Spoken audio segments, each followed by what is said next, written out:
Hey. Oh, we've got some. Oh, it'll do. Okay, so welcome to this week's Madness and Mayhem. So we're going to be. Oh, wait a minute, I've lost the thing.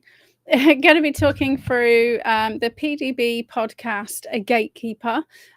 So Epstein, plot thickening or not, and Labour going full Nazi, and then guidance from within. So I may kind of just swizz these things around a little bit so that we kind of do the really short story at the beginning, which is kind of Labour going full Nazi, which I think is hilarious, I have to say. But the kind of other two with PDB podcast being a gatekeeper and Epstein plot thickening or not kind of interlinked. So I have been off for 2 days completely. I've literally spent 2 days just watching telly, doing nothing. And I say watching telly, I've been watching I watched all of Whitstable Pearl. So those of you who are outside the UK, it's kind of a quaint murder detective kind of. It's kind of. It's not hard hitting. It's kind of children relaxed, but there's a deado in it quite frequently. It's quite good. It's just there's no.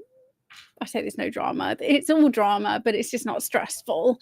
I've just been chilling, eating chocolate and enjoying eating chocolate, eating crisps, having, I did have full roast dinner. I did do full roast dinner yesterday, but enjoying my birthday weekend and just chilling out. And then obviously today, and I say obviously, but you aren't going to know it's obvious. But today I have then I've spent the day kind of catching up on life. So, and not much has actually. I'd kind of thought about talking about these things last week, and then I, kind of did my cursory glance through what's going on, and nothing really changed much over the weekend that changed my mind with what I was going to talk about, other than maybe kind of Labour going a bit more extreme today compared to what they were the other day. So we'll start with kind of Labour going full Nazi. And this relates to the fact, sorry, I've just got something in my eye. It relates to the fact that all last week, the Labour government were talking about they're now going to ensure that they are following Denmark's plan, right? So Denmark, a Labour socialist government, has got a really, really strict immigration. And I've said this before, that actually some of the Labour governments in Europe have got stronger immigration policies than what we have in the UK. And this is why the whole we need to leave the European Convention on Human Rights is a farce, because there are countries inside the EU that are also signed up to the European Convention who have far stricter immigration policies. So people it's always been a psyop. And the fact that, pre-warned people that as soon as people start saying we need to get rid of ECHR, then they'll start saying we need to get rid of the Human Rights Act. And obviously Farage was first kind of pushing that, and now Labour are kind of pushing similar sorts of things. And also one of the other things Labour are trying to do is get rid of trial by jury. So that's not the reason why they're going full Nazi. They're going full Nazi because they decided they're going to follow Denmark's plan, potentially, that illegals have to wait 20 years before they're allowed to become citizens or have benefits or any of those things. But the thing that kind of got me today was the fact that they're now going to be charging them in jewellery, right? And what did the Labour Party do to the Jewish population is they took their jewellery, their art, their homes. They literally took the gold teeth from their mouths, right? So this is what Labour's decision is, that they're actually going to get people, and that they're going to, and if they've had undeclared assets, then they're going to kind of go after their assets, right? So this is really interesting, with how Labour's decided to stave off reform. They're going to have to go hardcore. So they're not considering getting rid of all the people they've got in. So all this tells me is that they have the number of people they need, that they can't kind of get away with it anymore. So they recognize that, they obviously they're just the hemorrhaging members. Labour's lost 50% of their membership in 12 months. And those members are obviously going to the Green Party. So they will be the Muslim bloc, right? They've gone to the Green Party, they've gone to Corbyn and the Crazy Woman's Party, but obviously that's in a bit of a shambles. So they are funneling people into the super zealots, which is the Green Party, who's, they're like, oh, look, everybody loves us. So literally Labour are going from one to the other. And then there's lots of Labour supporters who actually have gone to Reform as well. But Labour's if you've ever spoken to a Labour Party member, it was always, the conversations I had with them were always odd. And this is on the doorstep when, when I was helping the Conservative Party. And, they're saying, well, I'm voting Labour because my dad was Labour, my granddad was Labour, we're Labour. And I was like, okay, but what are they going to do for you and your family? Are you working? Are they going to make your lives better? And they're like, oh, well, actually, looking at the policies, the Conservatives are probably going to make my life better. But we're voting Labour, right? It was this insane familial cult, right? Just because my mum and dad have always voted Labour, I have to vote Labour. It was just bonkers. And where it stands now, they've got like 16% of the population who actually like them. And there was only 33% of the voting population who actually voted for them before. So they weren't exactly well liked in the first place, but just everybody was even more angry with the Conservative Party. So, but the fact that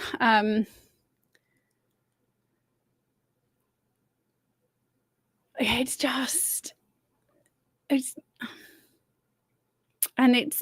a Muslim.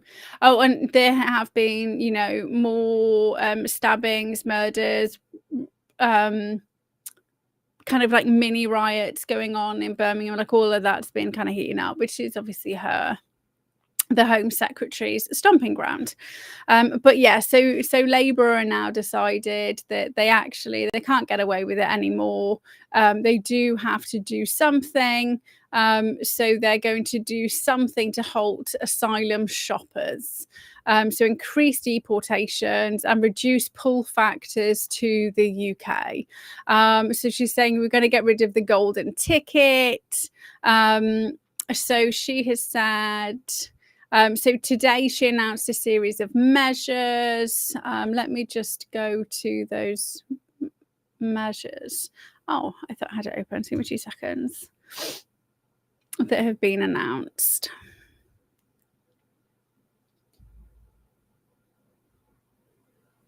Sorry, peeps. Sorry. Okay, here we go. So in full, the changes to the UK's asylum system. So first, seek to deport families and children who failed at asylum, starting with voluntary return payments. So they get about £3,000 to go back, but they, they're getting the money and then they're coming back in. That's what's happening at the moment. Then enforced removals after a consultation. So consult on cutting support for families who don't take steps to leave the UK after being refused asylum. Scrap the legal duty to support asylum seekers and replace it with a discretionary system. So they're still going to get the money.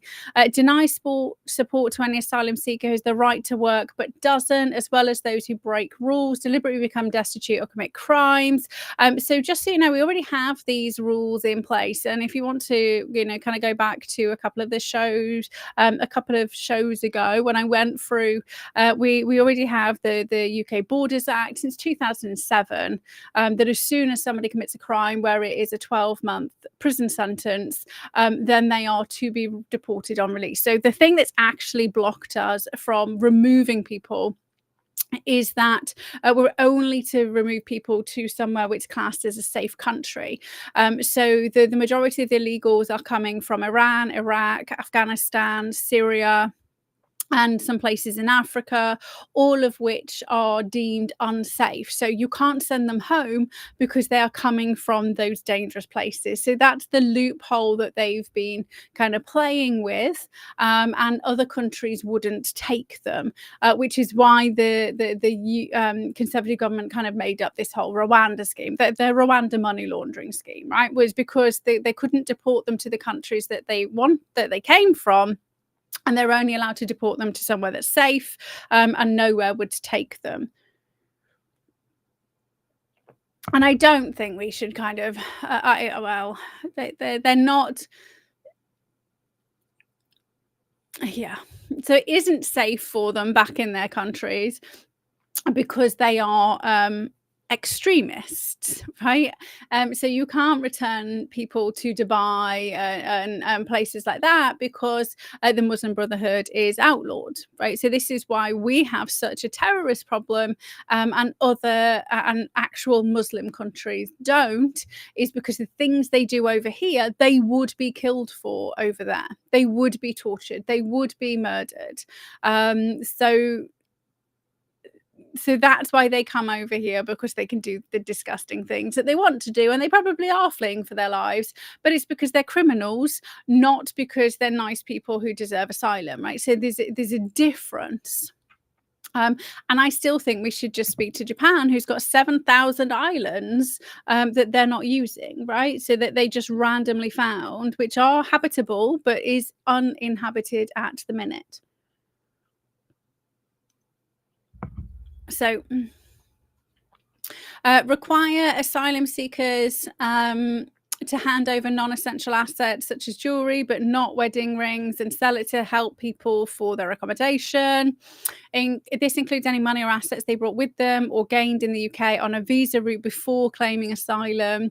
Allow the home, and so just with this one, just so you know, so this is where the media's running. They're going to take their jewelry, which is, in my head, that's what the Nazis did, right? But that's the same, that's equal with what happens in the United Kingdom. So they're not being stripped of their rights. They're actually going to start being treated in an equal capacity to the UK citizens. So we called her Auntie Peggy. She wasn't my auntie, she was my mum's auntie. She and her husband worked very hard all their lives. They bought a house. They had did well for themselves. I say well for themselves. They owned their own home. So he passed away, and she became unwell. And she wasn't entitled to home care. So she didn't need to go into a care home. She just needed a little bit of help. She wasn't entitled to any of that because she owned her own home. So she had to sell her home in order to fund somebody coming to look after her. So it's insane that she... So this is what already happens. This is why people who own their own homes, they freeze to death because they don't get any of the benefits.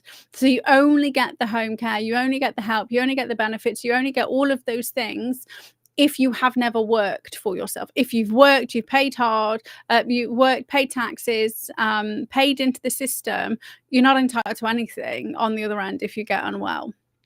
So this is where the asylum seekers, the fucking illegals, I'm not calling them irregular migrants. They're not irregular migrants. They're fucking criminals. This is where the criminals are now having to be the same as the UK citizens, so they won't like it. So they need to allow the Home Office to demand repayment later if it turns out somebody had assets they didn't declare, or those assets become usable after support is given. And so you may or may not have heard about the person who came. They stayed for about 12 months. They went home on holiday. They went on holiday back to their own country, but they were literally here funneling all the money back. And as it transpired, this individual was from a very wealthy family back in, Iran, Iraq, Afghanistan or Syria, wherever it was they'd come from. But they went home to the dangerous country for a holiday because they were so sick of eating English food, right? Where they were getting paid in a 5-star hotel to be here for free. So cut the time somebody can stay after being granted protection from 5 years to 30 months, after which their status will be reviewed and returned to their home country if deemed safe. So that's key. They will not be removed to their home country because their home countries are not safe, right? They have to wait 20 years before they can permanently stay in the UK, but will be shortened if they switch to a work route or pay a fee for a study route. So they can either work for Deliveroo and stay here faster, or they can study and stay here faster. And let's not forget all those Gazans who are coming on study visas and now also bringing their family members.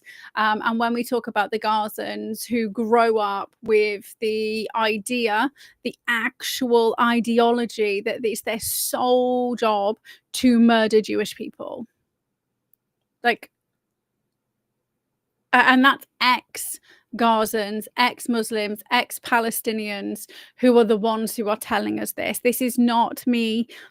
This is not right-wing individuals telling me this. This is not Jewish people telling me this.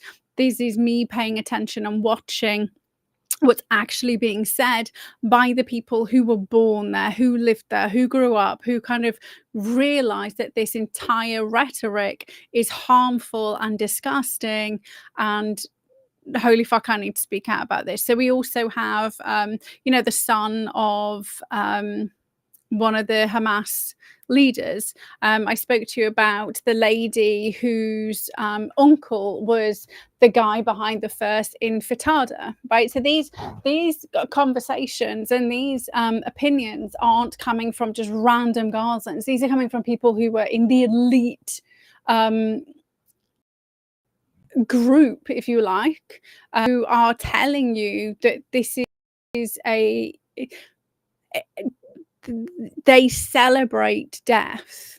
The mum's job is to breed as many children as possible so that those children can become suicide bombers, right? So that's what they believe their job is. So that's the type of individual who we're bringing over on student visas, who are bringing their family members over. Which they're saying, if you come study route or work route, you can come faster. So ban automatic family reunion for everyone on the basic protection route, but leave it open to some of those on the work or the study route. And at the moment, obviously, lots of the study visas, they're not being paid by the random people in other countries to do that. It is being funded by Qatar. It is being funded by China. I mean, obviously, it's been funded by Russia. It's also been funded by America. It's also been funded by, British sick fucks. So nobody who is good people are going to be funding these individuals, but they still have this loophole, right? Plan to restrict benefits for people granted asylum unless they're working or contributing to the economy. And I don't think that should just be people coming from outside the UK. I think that should be inside the United Kingdom as well, because if you have a physical complication, there are still things you can do to contribute. If you have a mental health complication, there are still things you can do to contribute to society. It is absolutely vital in order for you to feel like a happy, healthy human, that you actually have a purpose in life, and feeding into society in whatever way that is, whether you just, you do 3 hours of work a week, in whatever shape or form that looks like. You help your council by I don't know, you're fucking stuffing envelopes. You're doing something that feeds into the success of the country. There are so many things and jobs that need doing as part of keeping the state rolling. We pay people to do nothing. I have had this opinion for a very long time that anybody on benefits should be working for the state and prison. If you are in prison, then you should be working, and that money is, I mean, you don't get the money. The money goes to pay off your prison debt, right? Because it costs £33,000. Well, back when I was at uni, it was like £36,000 a year to have somebody in a young offenders institution. That's more than people make on minimum wage, right? So it shouldn't be a holiday. That person should be working 9 till 5, Monday to Friday. And that pays down their prison debt. Do you see how very quickly we stop having black holes of institutions by just putting people to work? And I don't mean like chain gangs. I mean actually teaching them teach them a trade, right? Surely you need electricians in the prisons. You need, you can, like, whatever it is, right? If you're forcing them to work, then they're not going to have all day to get off their faces. They're also not going to have an entire shift, entire day to plot the massacres that they're going to do when they come outside. So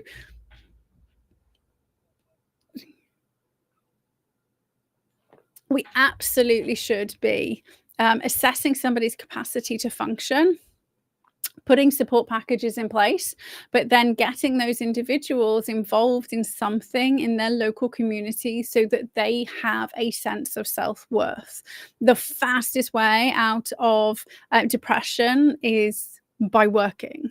But obviously the pressure of work can obviously sometimes be a bit of an issue. And I don't think it's always appropriate to stick them in an actual workplace. But there are so many things that can be done, and you can have, like, you've got an entire week to do this, but you do need to do, it's going to take you 3 hours to do in total. You've got an entire week to do this, depending on your capacity and your level of need, right? Once you become an important member of society, you no longer feel worthless. Your worldview changes. Once you've got something to get out of bed for, then you'll get out of bed. This is why old people just disintegrate. It's not to do with age, it's because they have literally no self-worth. And that's the children are grown up, maybe their partner's passed away, they're just waiting to die because they've got nothing to live for. And you can say, oh, well, they've got children, but the children have got lives of their own, looking after their own children. Like, they're just existing. And that, for me, is terrible. Absolutely terrible for those individuals. I mean, obviously, we did kind of like murder loads of them with the jabs, but, the ones who are left, they deserve some kind of self-worth. Plan to force people back to countries the government now concerned enough to return to, including Syria. Impose visa penalties or sanctions on countries that refuse to take back their own citizens, starting with Angola, Namibia, and the Democratic Republic of Congo. But I do think we need to be careful because if we start sending Christians back to some of these countries, they're going to get slaughtered. So, but then it's very easy for somebody who isn't a Christian to say, well, I'm a Christian and actually my life is in danger. Which is what's happened, isn't it? That the people were coming over and saying they were Christian, and they weren't Christian, but it was the Christian churches who were funneling them and paying the traffickers to get them over. So deport foreign offenders from the first day of the prison sentence, and I've said this for ages, and we can already do that under the Borders Act. They also, remember, the Conservative government did bring a new law in that made it even easier. And the first thing that Labour got rid of within 3 weeks of being in power was that new law and legislation to get rid of the asylum peeps. So, and it came on the books in 2023. Conservative government hadn't used it yet. It just came on the books. That's where the whole Rwanda thing kind of came out of. They hadn't been able to use the law yet, and Labour reversed it. So Labour's pretending that they're doing this stuff, but they actually have made it more difficult to do so by removing laws that were on the books. Deport foreign offenders from the... I've said that one. Roll out new age check technology using AI facial analysis. So no more 40-year-old men pretending that their 16, 14-year-old children are getting put into schools, because the amount of, media saying it's children, all of these children, like none of them are children. They're all like fucking men. And it was Sweden who had thousands, like more than us, thousands and thousands of adult males who were saying that they were kids, right, and getting into the schools and raping the kids. And we had a fair high number, and I went into that, I don't know, maybe a couple of years ago we were talking about that. Continue to explore the use of return hubs, safe third countries that failed asylum seekers can be sent to instead of their country of origin.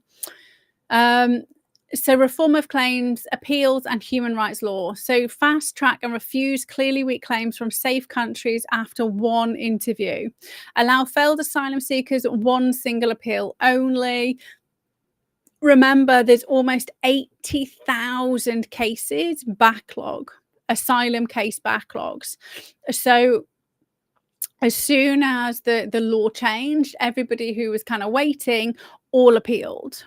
Right, they all appealed, and instantly overnight we had like 80,000 cases of people in limbo. Create new appeals body to speed up such appeals and require all evidence in one go. Deny refugee status to people who arrived on a visa, then claimed asylum, but still travel back to their home country for holidays without difficulty. So that's that guy. Stop last-minute human rights claim from halting removal by fast-tracking them and rejecting weak ones immediately if they don't meet a high bar. Restrict the use of ECHR Article 8 family life claims by limiting it to immediate family only and tightening when these claims can be made. Push for a stricter reading of Article 3 used to block removals on inhumane or medical grounds by working with the European countries. So you may or may not remember there was that whole guy who said he couldn't go back to his own country because his son absolutely loved the chicken nuggets, and if he didn't get the chicken nuggets he would be ill, or there was some kind of like whole palaver over chicken nuggets, and he couldn't be deported because of his human rights.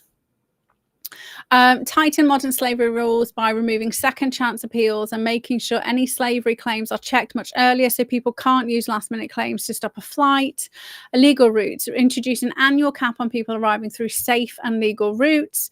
Make local groups and charities responsible for bringing most refugees to the UK through a new community sponsorship system determined by capacity. So they're setting up new NGOs, new charities.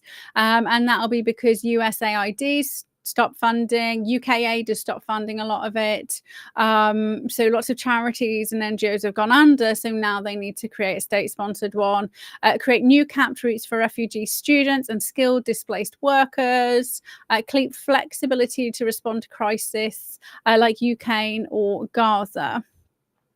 So there's a 32-page document called Restoring Order and Control. So, I mean,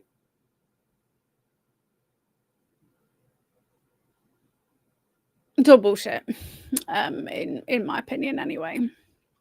But they can't use the European Court of Human Rights. So I don't understand how people can't see the fact that there are countries in Europe who do this, right? So you can't say you can't do it in the UK because of the ECHR when there are countries in Europe who already do this. I mean, Germany did like tens of thousands of deportations a few months ago, literally just got rid of tens of thousands of people.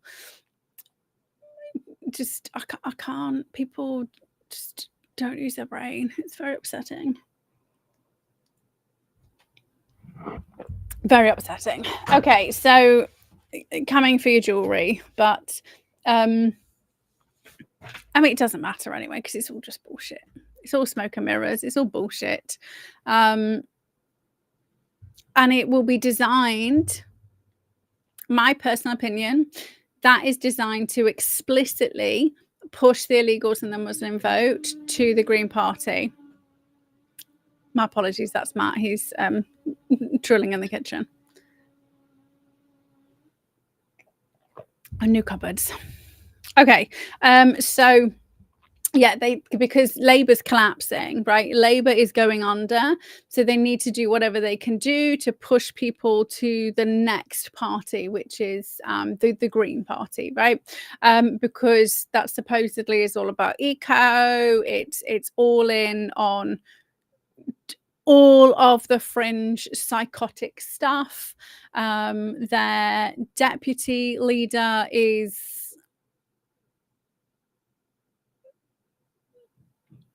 jihadi is probably the best way to explain his views and his opinions, and then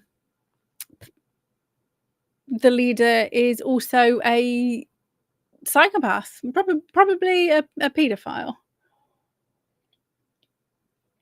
So because of the circles he's rolled in. But sorry, I don't know. I'm just saying probably, because I think they all are, right? So by process of elimination, everybody is, in my book. Prove otherwise. Okay, so that was the whole whistle-stop tour of the Labour government going full Nazi.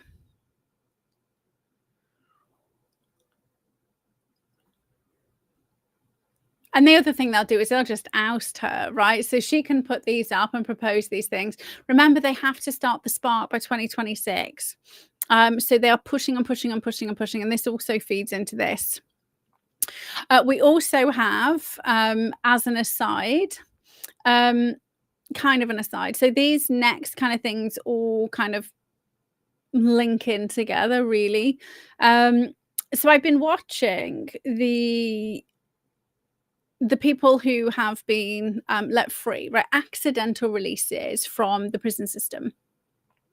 And one news article, only one, mentioned it's due to a backlog of paperwork. So lots of this paperwork is getting in the way, and now they're accidentally releasing the wrong people. So obviously the way to avoid all of these people being accidentally released is by digital ID, right? So you get the right up in arms about all these rapists and murderers accidentally being released, and then they're going to demand a safer system. So what do we need? We need digital ID. Lammy, who is the Justice Secretary, was at the Bilderberg meeting. Do you remember we kind of went through who was at the Bilderberg meeting? And Lammy was on there. So he obviously went and got his marching orders. They need to push digital ID. And his job as Justice Secretary is to make sure that he pushes it in whatever way, shape or form. And obviously we have the, you've got to piss everybody off with the two-tier policing, two-tier justice. But a great way to do it is by accidentally releasing prisoners who aren't being tracked, right? So we also then have facial recognition. And you'll see that we had AI facial recognition in the thing that I just listed out to make sure people aren't too old. They can't claim that they're children. So it's all pushing into the tracked and traced society that they are pushing. And bear in mind, they are talking about illegal migrants and even legal migrants, and we will be decitizened, right? So if you're decitizened, then you're not going to get any of this help or support either. You'll be outlawed, and that's even worse. And again, I'm going to urge you to kind of read the Committee of 300 and Behold a Pale Horse to get some real insights into what's going on. Which kind of leads And it was that thought. I was thinking about Bilderberg and Lammy and the released prisoners, and digital ID, and I was like, this is interesting. I wonder what else kind of changed in the UK quite dramatically after kind of that we can see from Bilderberg meetings. And as always, I ended up down a very strange rabbit hole today. And I had Anika Lucas. So while I was sitting with Loki, my little black staffy, this morning for my first cup of tea, she kind of popped up on my YouTube timeline. And I've seen an interview with her. I think I saw an interview with her on the Imagination podcast. Oh, I don't know whether she's been on Imagine. I don't know. I saw an interview with her a couple of years ago, because some of the things she said, I was like, why do I know this story? And it's because I'd already kind of come across her a few years ago, but she was on Andrew Gold, on Heretics. Yeah, Andrew Gold's podcast in the last few weeks. And on Short and Outwards, and then also on Short and Outwards, like 11 months ago. But actually, it's like I like Heretics. I like the way that Andrew does his podcasts, because he lets people speak, and then he does ask questions that I don't kind of hear everywhere else. I mean, he does have a wide range of people on there. I do think he needs to man up a few times and just make a decision on. He needs to. I don't think he does his own digging. I think he just kind of has a fringe idea of what's going on in the world. I think he's new to the conspiracy stuff, so he's heavily into cults. Well, not into cults, but he kind of did lots of investigation into cults, and then. He was an actual journalist. He trained as a journalist, investigated cults. I think he got kicked off places and ended up with his podcast. So I don't think he ever did his own kind of digging and investigation. He just has people on, and I don't think he's actually dived into stuff. He's still kind of on the fringes of just maybe understanding what's going on. But so while she was, because this was kind of percolating in my head, so over the weekend I was like, right, well, I'm going to talk about Denmark, or Labour Party saying they're going to use Denmark. I'm going to talk about Lammy and the ID stuff, and I was just kind of thinking, okay, well, what can I do as like the big thing? And as I was watching it, very early on, she was saying that she was in, so if you haven't heard her story, well, I urge you to go watch and support her, buy her book.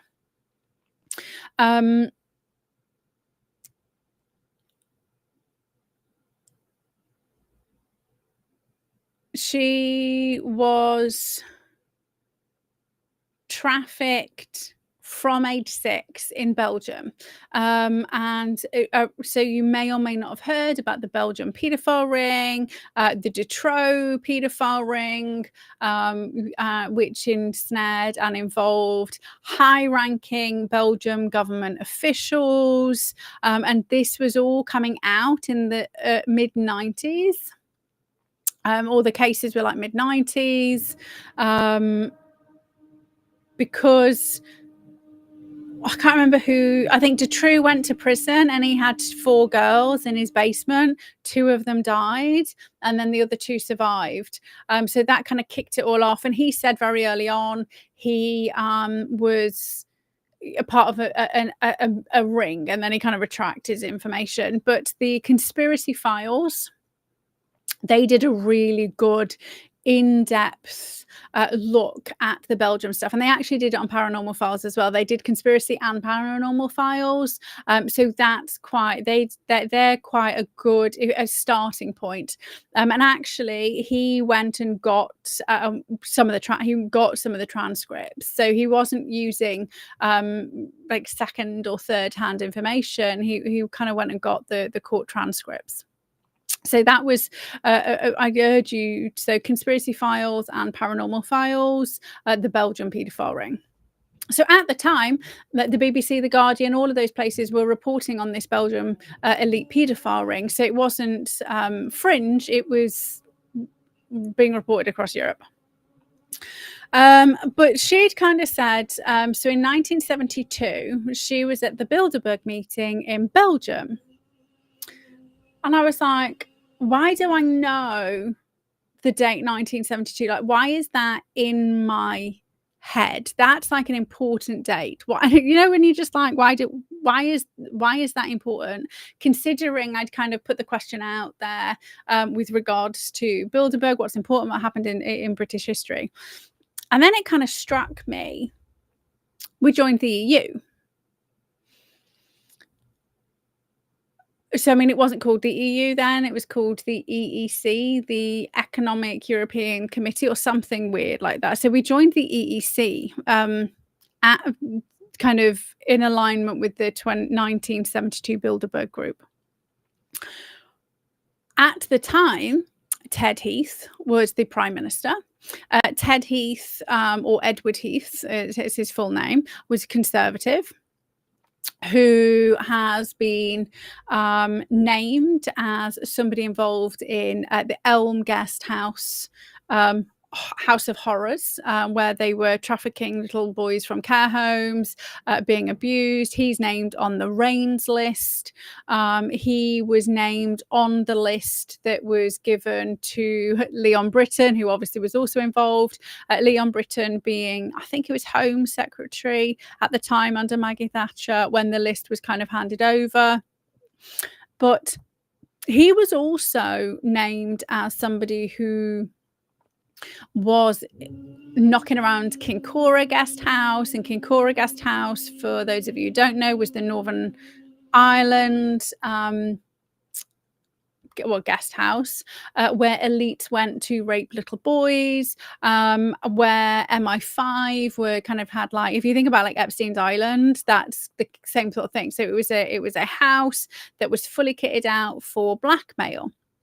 King Elms Guest House were the same. So that kind of Bucks Lambeth Council, which is where Peter Mandelson was, and we did that whole deep dive on Peter Mandelson.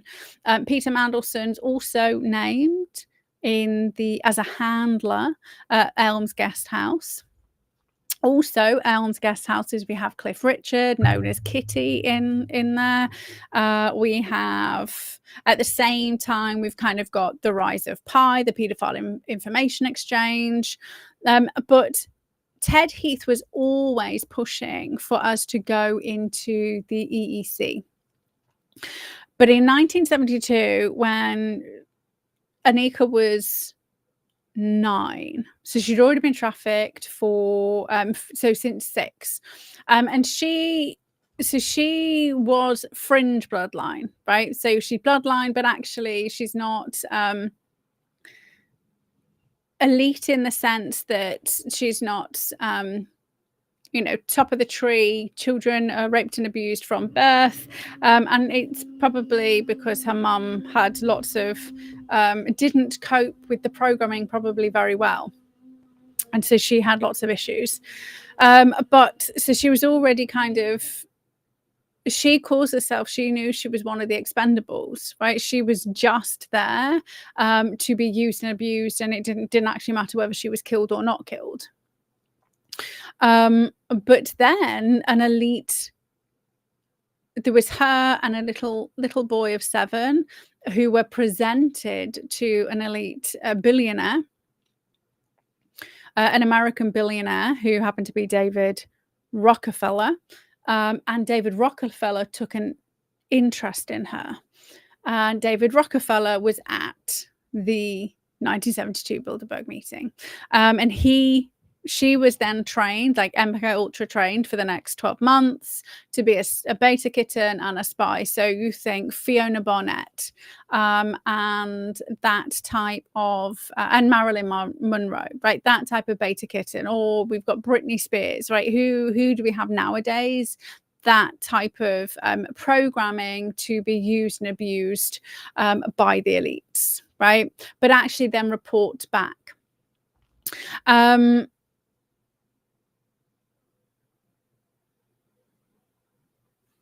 forgot what I was saying.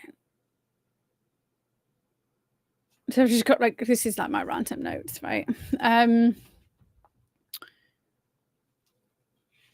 So up until that point, so for 12 months, she was then being brutalized so that she would become an effective slave.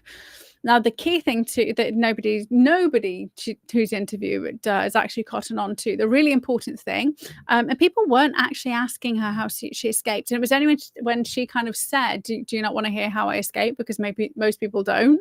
And I was like, when she then started to talk about her story, I was like, oh, I know this story. And that's where I really remembered. She'd said no. So she had a coming out ceremony the year later when she was 10.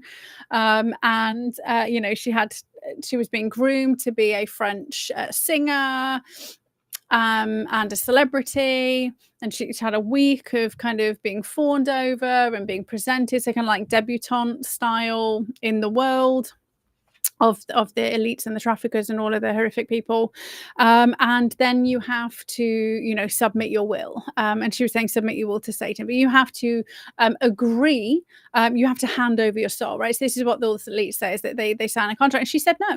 She said no, I'm not doing it. I don't want to do it. I don't want to be part of this. I don't want to do it.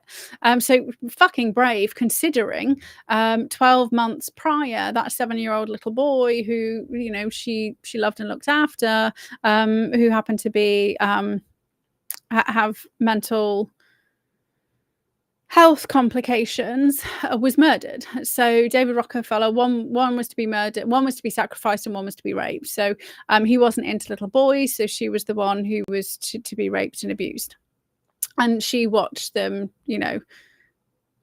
do awful things to the little boy in front of us. So similarly, the people I've worked with have they have a partner when they're growing up, and as part of, and so this is like in the elite, they have a partner, and it gets to a point when they're 9 that they have to fight each other, and one survives, right? That's it. And it's quite interesting because one of the people I've helped, she was 9 when she rebelled, and she rebelled in a big fucking way. They just so the danger is that if you train somebody to be an assassin and you drill them and they are fighting for their lives, and they get good, is once the child is no longer afraid of you, and I would say no longer afraid of death, then you got to be dangerous. And the amount of handlers who are murdered by their, I mean, they hope the programming is going to kick in, that you wouldn't even think of harming your handler because then you will kill yourself, or just the thought of it, as in Annika's case, the thought of it, she felt herself being strangled again, right? So they have suicide programming and all of that, and then they hope that's strong enough, but it isn't always. So the key is free will, right? So you have to choose to do this. You have to choose to go all in. You have to want it. You have to decide to serve yourself over serving others. And this is the duality. This is what's key. She said no. I mean, she was horrifically tortured afterwards for saying no. It's not like she kind of just was allowed to walk away. And again, it was key when she was talking about being tortured, it was other children. So other children who they were grooming, who were their training, are the ones who have to do the torturing. And this aligns with conversations I've had with people I've worked with. So I know it's legit. I don't mean just, you've seen it on the telly, if you like. But the stories, I say story, the accounts mirror things that I know to be true because I've had conversations with these individuals. And also, actually, if you watch her on the PDB podcast. He treats her horrifically. I mean, we'll talk about that. She has her eyes closed when she's talking about things. And if you're trying to remember something, the easiest way to do that is to close your eyes, because then it's easier for you. So you reduce the sensory input, and you get 20,000 like bits of sensory information through your eyes. You shut that down, it makes it easier. And again, this is why autistic children will close their eyes, or they will, if they're trying to hear what you're saying, is they will turn their ears towards you, because their eyes don't need to see it, and it's just too many bits of information at once. So she is people always say, oh, well, if they're looking to the left or the right, like you can't account for that, because it's different if you're left or right-handed, right? People don't tell you that bit of information when they're talking about, body language, is that it's backwards, because your brain's literally like flipped if you're left or right, if you're left-handed compared to if you're right-handed. Like quite literally, the things that are on the right side of my brain in Matt's brain are on the left-hand side. So it's a mirror opposite. Which is why the whole left brain, right brain theory is just bullshit as well. And most left-handed people are men as well, which is, I think, is very interesting. But anyway, so she was talking about escaping. So it's free will. So that was key. And I've been talking about free will for a very long time. Free will. It is, and this is why religions don't encourage it, right? Because they are part of the machine. So back to the whole Ted Heath stuff. So one of the things, while I was listening, so we have the rape of children, and everyone thinks it's, and I'm not saying it's not sick, right? But what people aren't paying attention to is their belief system. And I don't mean satanic belief system, because that's kind of like the surface level belief, right? The actual belief system is around power, and the increase of power. And that's to do with, magic and energy, because everything's about energy and frequency, right? So we come back to energy. It's really important that we understand what's the driving force behind this. So I remember hearing on, and it must have been on the Imagination podcast or Sean Atwood, either of those two, and it's because it was about 4 years ago I heard about this. One of the English SRA survivors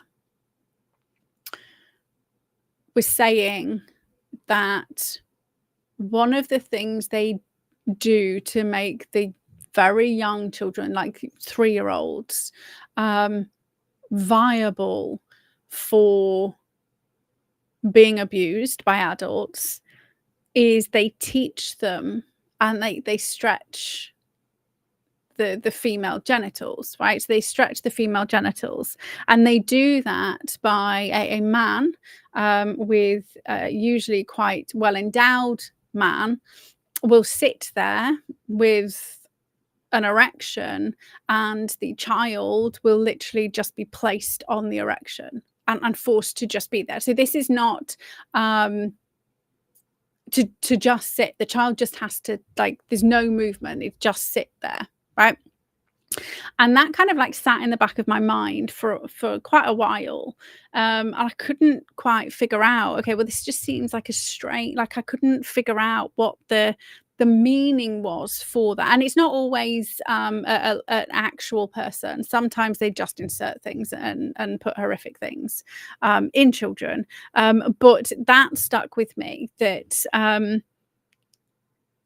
there would be somebody quite high up would be chosen to do that job, which means it's not like a beneath, it's not a low level job. It's a really important job. And it stuck with me, and it stuck with me. And this morning, while I was listening to Anika Lucas, or Anique Lucas, I think it's Anika. I'm not sure how it's pronounced because she's Belgian. Bloody eyeball. That popped into my mind. And about 2 minutes later, the other thing that popped into my mind was a book I'd found on archive.org that I'd never got around to reading. And I found it on archive.org years ago. It was just like in this pile of stuff that I just like, I've got like multiple different folders, and it was in one of the folders, like, I think it's in the Cabal folder. I've got all these random books that I absolutely do need to read at some point. And it's called Sex Magic. And so if you've never heard the story about Cassie and P. Diddy, and I think her diary and even the retellings of her diary have been scrubbed from the internet. But one of the things she mentions in her diary was that she was forced, while heavily pregnant, to pretty much be gang raped by P. Diddy, Will Smith, Jada, so it was like a frenzy for the energy, for the sex magic, right? So and to infuse the child in it. So I mean, terrific. And so that was kind of all swirling around my head, and I was like, oh, wait a minute, I've got that book. I wonder if this is I wonder whether this all kind of aligns, right? So it is all about energy. It's about energy harvesting, which is why they want children. They want to be the ones higher up the food chain will get to be like the first person to do this horrific thing because they're the ones who takes the innocence. And so I've read about half of this sex magic book. And it's actually talking about consenting adults, but it's really interesting. And I say really interesting, but it quotes Aleister Crowley quite a lot. So it's sick, right? It's to do with the dark satanic, and this guy's like, obviously it's not satanic. But you're quoting Aleister Crowley and you're telling me it's not satanic. Okay, mate. Anyway, so these are the things that you have to kind of investigate, right? It's not all it's not all fucking unicorns and rainbows. So as I was reading it,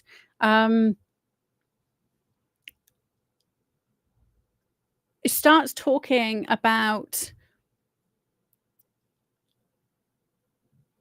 how to manifest using sex magic. And one of the key things, so what you'll hear, right, is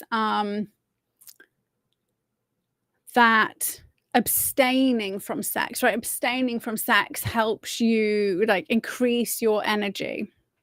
And they were like, it doesn't work. They tried abstaining. It was the same as if they had sex all the time. So, but they were doing experiments to figure out like this is anyway.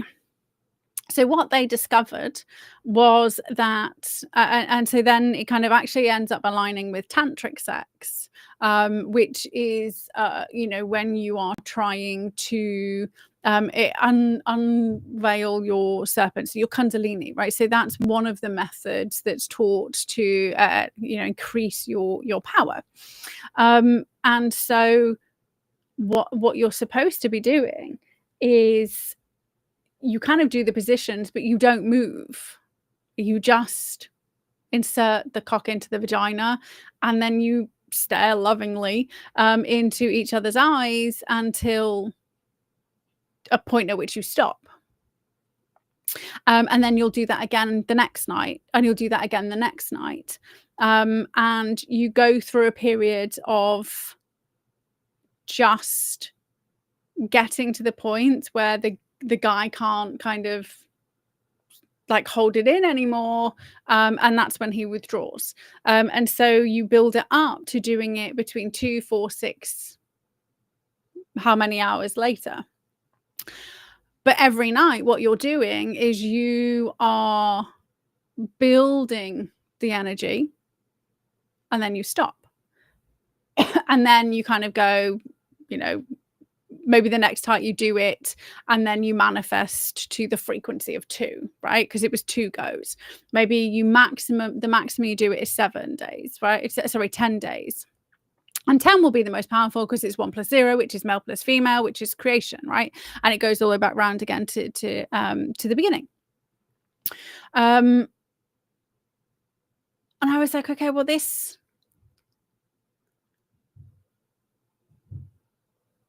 will be things that they are considering. And when they talk about the sex orgies and everybody and a frenzy, and she says there was just like, there's a frenzy. And yes, there's drugs and alcohol and the frequency music and all of that going on as well. But they will have spent days leading up to this energetic manifestation release, which they do in horrifically savage ways, right? So yes, children are being raped, children are being eaten, tortured, flayed alive, like all of that stuff's going on as well. Depending on the sexual depravity and depravity of the individuals involved.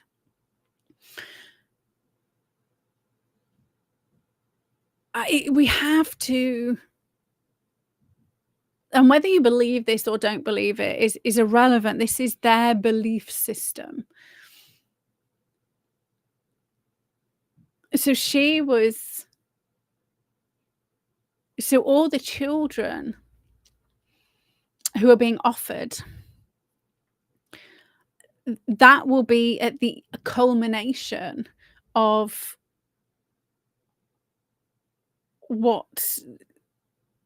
that's the release, right? So and if you read into kind of tantric sex, the longer you do this, the more you can go, right? So if you think about normal guys, maybe go like, I don't know, 10 15 minutes. So now you have a depraved adult raping you as a child for 6 7 8 hours because their stamina has been built up over, like, just, it's beyond horrific. And actually she kind of like worked it out that she was roughly raped 6 hours a day for the 5 days that she was in the network, for the 5 years that she was in the network. 6 hours a week for the 5 years that she was in the network.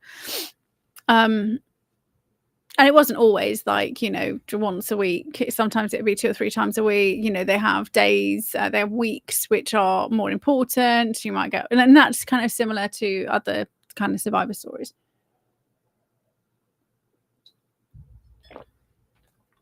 So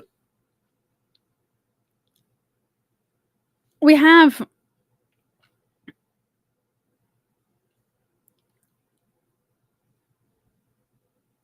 Rockefeller using her specifically for blackmail so that he could get ahead. But she also kind of mentioned that before she was always surprised by the fact that people didn't say no, right? They've got this 6 or 7-year-old child, and they're all in on it. And so they're obviously vetted beforehand. And so that then got me thinking about Jimmy and Epstein, right?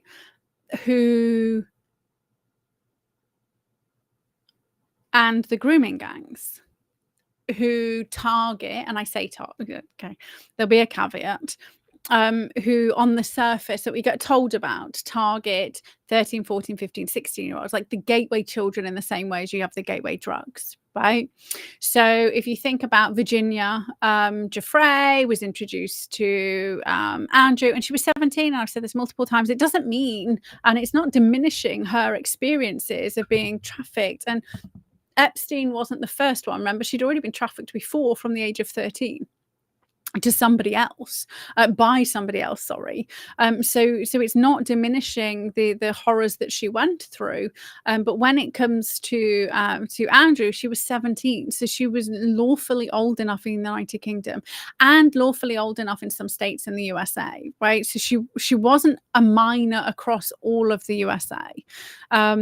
So I mean, it's a bit iffy, like 100%. And I've said before, it's not like she would have rocked up to Prince Andrew and be like, "Oh yeah, I've been trafficked by Epstein, to spy on you, to get you in a compromising situation." Like, he wouldn't have known, right? And I think he's a disgusting individual. 100%. But the traffickers don't walk up to the, and we've got Ali Carter saying that, right? So she would have been murdered had they found out she told. So she's not going to do those things. And they see people being killed on. There's a horrific story that Ali tells. There was her and another girl, and they were laughing at this guy because he had a tiny penis. And they were joking that he can't hurt them.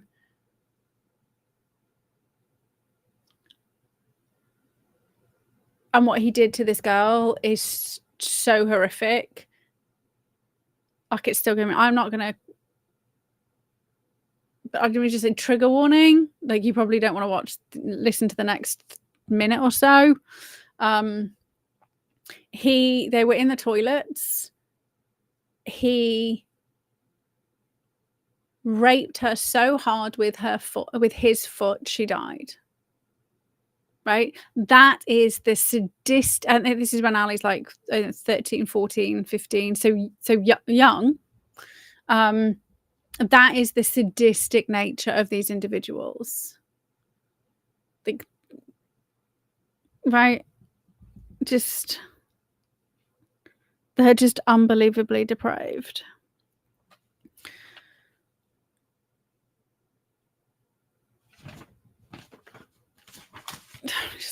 It's just.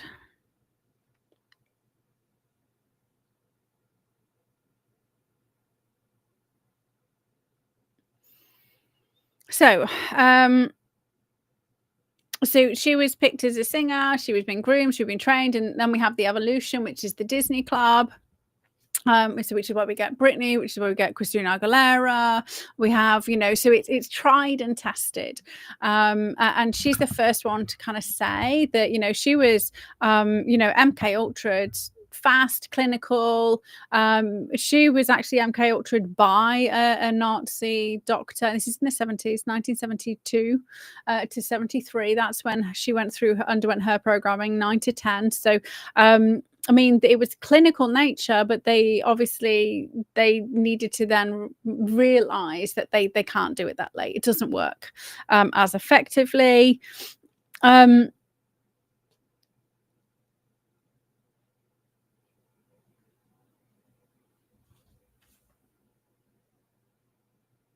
So talking about sick, twisted people, she was trafficked to Pierre Trudeau, who, Castro's pretend dad for Trudeau, who literally, what she said on the PBD podcast is that she could never please him while she was alive, right? Which I thought was really fucking obvious what she meant, that he would only be happy with her dead, right? That was the only thing he would then climax with the death of whoever he was abusing. And what's his name? Patrick was like, well, what do you mean by that? Like, you need to watch that interview. It was horrific, the way that he was going at her.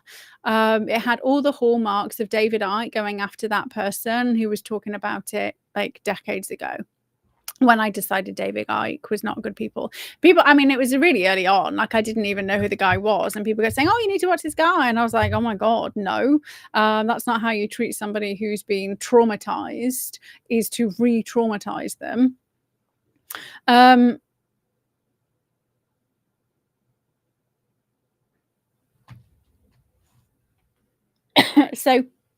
But obviously we have Jeffrey Epstein and Jimmy Savile, and it's really annoying me that everybody's talking about Jeffrey Epstein like he is the ringleader.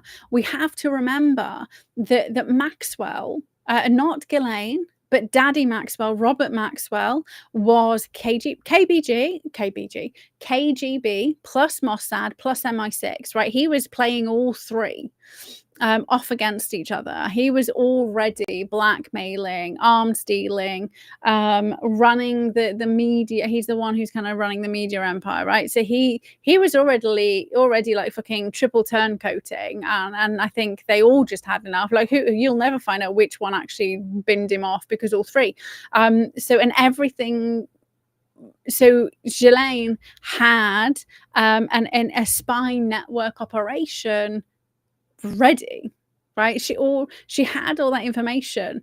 By the time it was 1991, I think he died, 5th of November 1991. So she had a ready-made system, and Epstein kind of came on board maybe 12 months later. So it was already in place, which then puts Daddy Maxwell, in and among the British elite. So we have Mandelson, Heath, all of those individuals, and he had his infamous yacht parties, right? So you bring it, and this is what came out in the Jimmy Savile stuff. They would take kids onto the yachts, and the kids would go overboard, right? It's easy to dispose of a child in the sea. So we have, and this is why I say the gateway. This is like the testing the water. If you're going to do funny stuff and horrific stuff with maybe a 15-year-old, 14-year-old who looks 16, and then you find out afterwards, if somebody's okay with that, and they're now controlled and blackmailed, if they want more, then they go up the pyramid. And only when they're kind of vetted and confirmed, if you like, that's when they get the kids. So they're already, if they're going to roll a child out on you, they know that you're not going to reject the child. So it's not like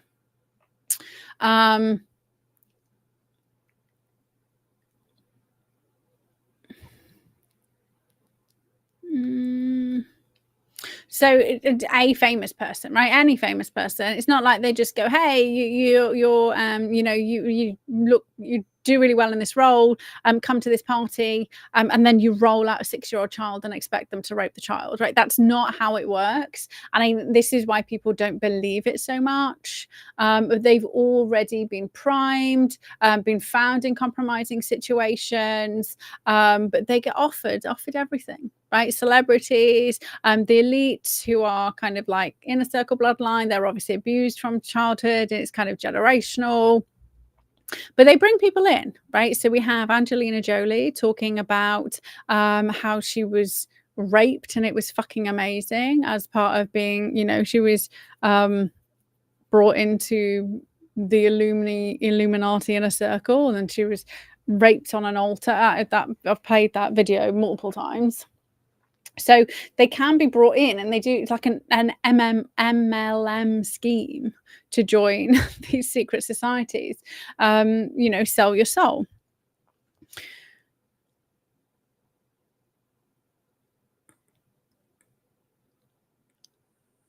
So when she was on the PBD podcast, and I've watched some of his podcast episodes before, and I thought, these are quite good.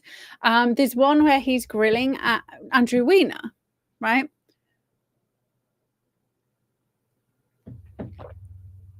Over the Clinton body count. You've probably seen that clip circling. But she said some things, and you'd expect somebody who is invested in understanding to actually drill down. So one of the things she says about Jeffrey Epstein is that everybody talks about the teens, But she literally says, but he's actually a programmer, so MK Ultra based programmer, for babies. Right, so we have his Zorro Ranch, we have his island, we have his houses all over the world that everybody was kind of messing around in. We have Wexner fucking funding him left, right, and center. And he just glossed over it, considering, I said this was like 11 months ago. He just glossed over it. You would expect somebody to go, wait, what? And Maria Farmer, when she was talking about the New Mexico ranch, talking about experiments, talking about this is not just her randomly throwing stuff out there. There's also other survivors talking about everybody's only saying things like everybody's only talking about the teenagers, but what about the children? What about the infants? What about the babies? It really shocked me that he didn't. He just said, so have you met Epstein? And she said, no, I haven't. But she works with survivors. And she said, I haven't, but I've worked with a lot of survivors who've been through Epstein. Even if it's not her first-hand account, you'd want to explore that, considering how big Epstein is and was 11 months ago in the news. So he glossed over that completely. It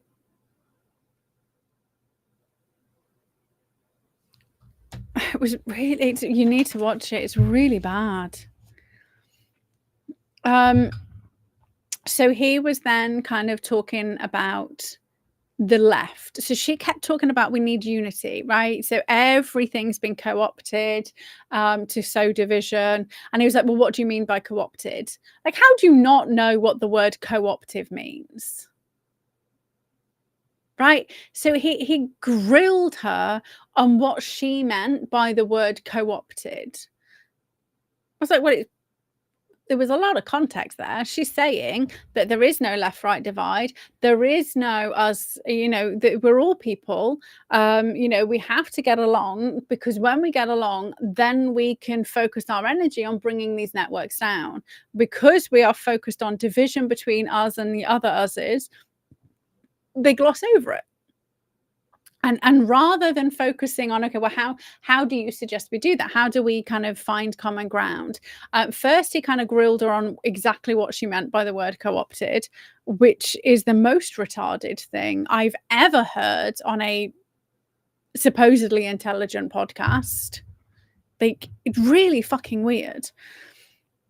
And then when she was saying the left and right are both bought, he was going off his nuts saying, no, not at all. And she said every single celebrity idol she's had, whether it's film or music or politicians or whatever it is, she has spoken to at least one person who has shared their story, and that celebrity's involved, right? Or that person that she looked up to was involved, so she doesn't look up to anyone. And he kept saying, well, obviously not on the right. And she says, well, yes, left and right the same. And he says, well, you don't know that. She said, well, I do know that from my personal experience. And he was like, yeah, but you don't know all of the left and right. She's like, no, but in equal measure, left and right. And I said, okay, so bring this back to the United Kingdom. Ted Heath was Conservative. Maggie Thatcher had Jimmy Savile 11 times at Chequers.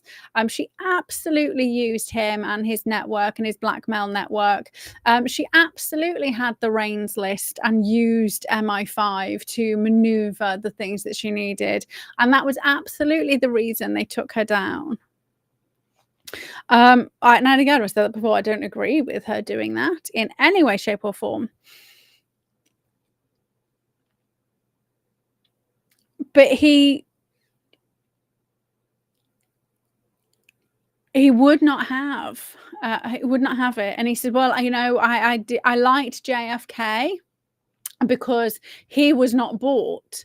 Like, how can you make that statement when you know JFK's dad fucking employed the mob to put JFK in office? He was literally bought by the mob. And then he rebelled. And this isn't fringe information. This is like actual factual information about JFK, who was owned by the mob and brought down by the CIA because he was going against it. And they hired the mob to fucking go against him, right? And then they got, the a Greek, because they wanted the shipping and all of those things kind of off the... But to claim that JFK wasn't bought, again, like, this person has supposed to know these things and have inside information and conversations about like how can you say that? Like, how? And she's saying every single person. So she was clearly saying, yeah, I've spoken to people who've been abused by JFK.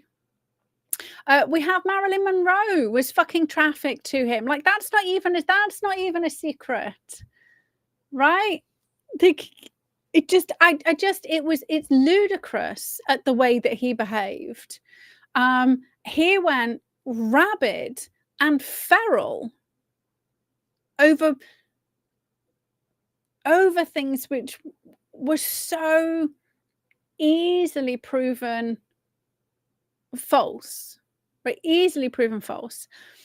She also was saying that she would class herself a feminist because she wants like a traditional feminist, right? So equal rights for men and women. It doesn't mean that men and women are the same, nor should they be treated.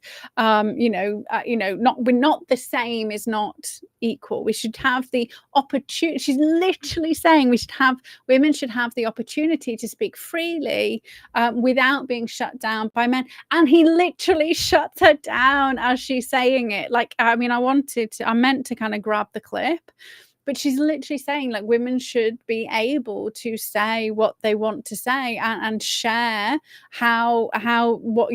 what they believe is true without being told what they're saying is irrelevant. And he literally shuts her down while she's saying that. Well, what do you mean by feminist? What do you mean? Like, why wouldn't women have those rights? Like, you're literally fucking proving a point, mate, here. Like, genuinely proving her point. So she was saying things that he didn't want her to say at all.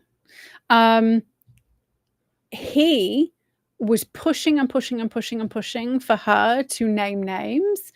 And she was kind of she named a big fucking name. She was saying that she was being trafficked to the Secretary of Defense, the kind of equivalent back then in Belgium. But that wasn't enough. They wanted to know, he backed her into a fucking corner and dropped the Rockefeller name.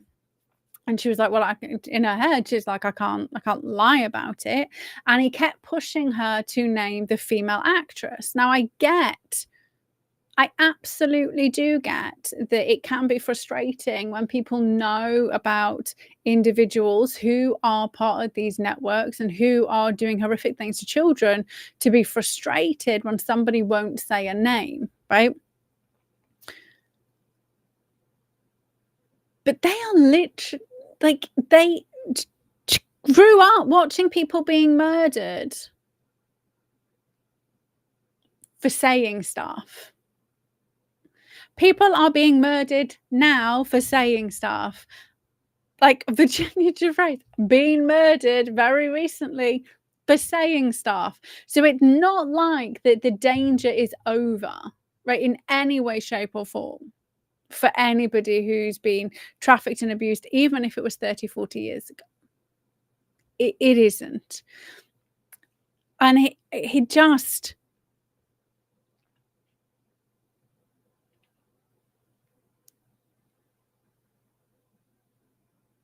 It just refused to allow her to... It was...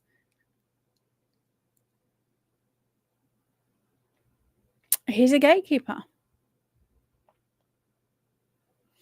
And she wasn't bringing anything. She was saying she didn't want to name names. I'm not naming names. I don't. That's not why I'm here. She wanted to talk about ways to heal. She wanted to talk about the survivors. She wanted to give people hope.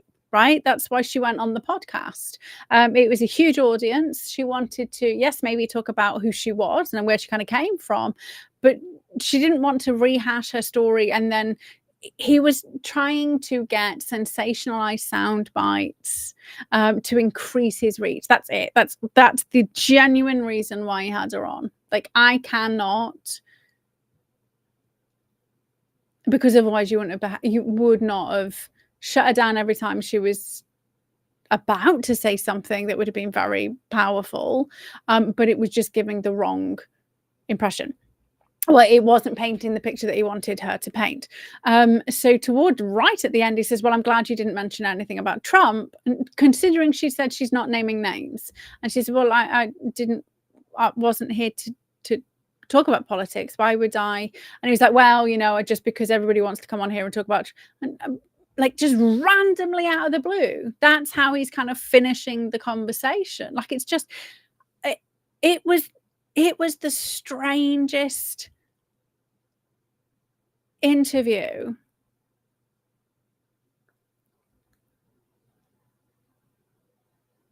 Like, he literally had her on to pull her down. Like,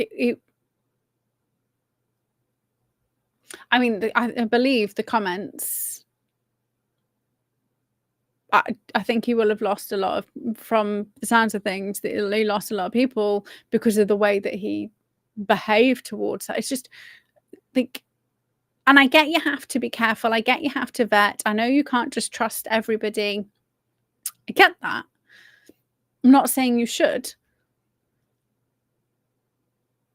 But she has got, like, it's, you can if you've ever had a conversation with somebody who's actually been abused or faced any kind of emotional trauma, you can tell whether they're being truthful or not truthful. Which is why I came out very quickly about that one girl who said that she was trafficked and abused by Trump. And I was like, but she's what she's saying doesn't add up. And that wasn't to say that other people haven't been trafficked to Trump. I mean, again, Virginia was trafficked to Andrew, didn't tell him. Could have well happened. But the girl that was on the Imagination podcast, the fact that she kind of then said she had like one hypnotherapy session and she had dissociative identity disorder. She had one hypnotherapy session and it was all gone and all of her memories came back. And like, that's not how it works in any way, shape or form. But that was the other thing.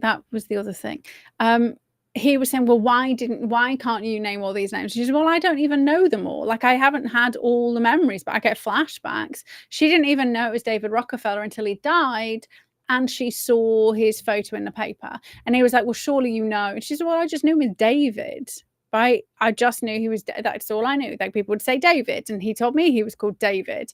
And she was a child. She was 9 when she was introduced to him as an abused and tortured fucking child sex slave, right? It's not.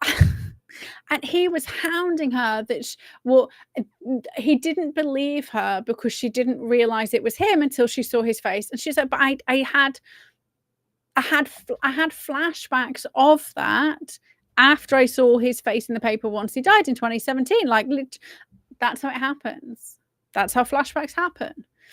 You could be walking down the street and you see something or you smell something or you hear something, and then you get the imagery that is being trapped in your mind. But it's like everything she was saying actually reflects the way in which trauma appears and is resolved, right?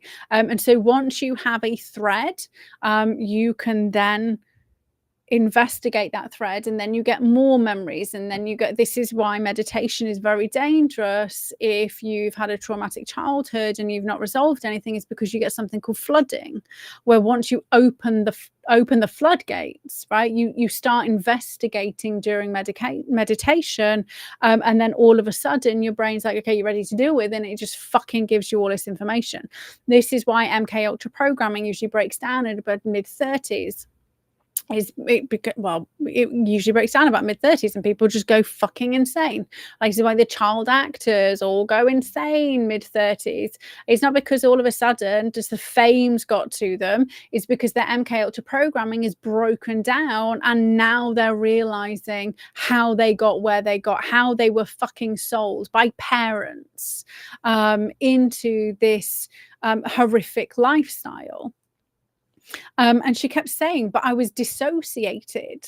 Like, that's what MK Ultra trauma, that's what MK Ultra training does to you. It dissociates you. This is why you have alternate personalities. You don't know what's going on in the other personality.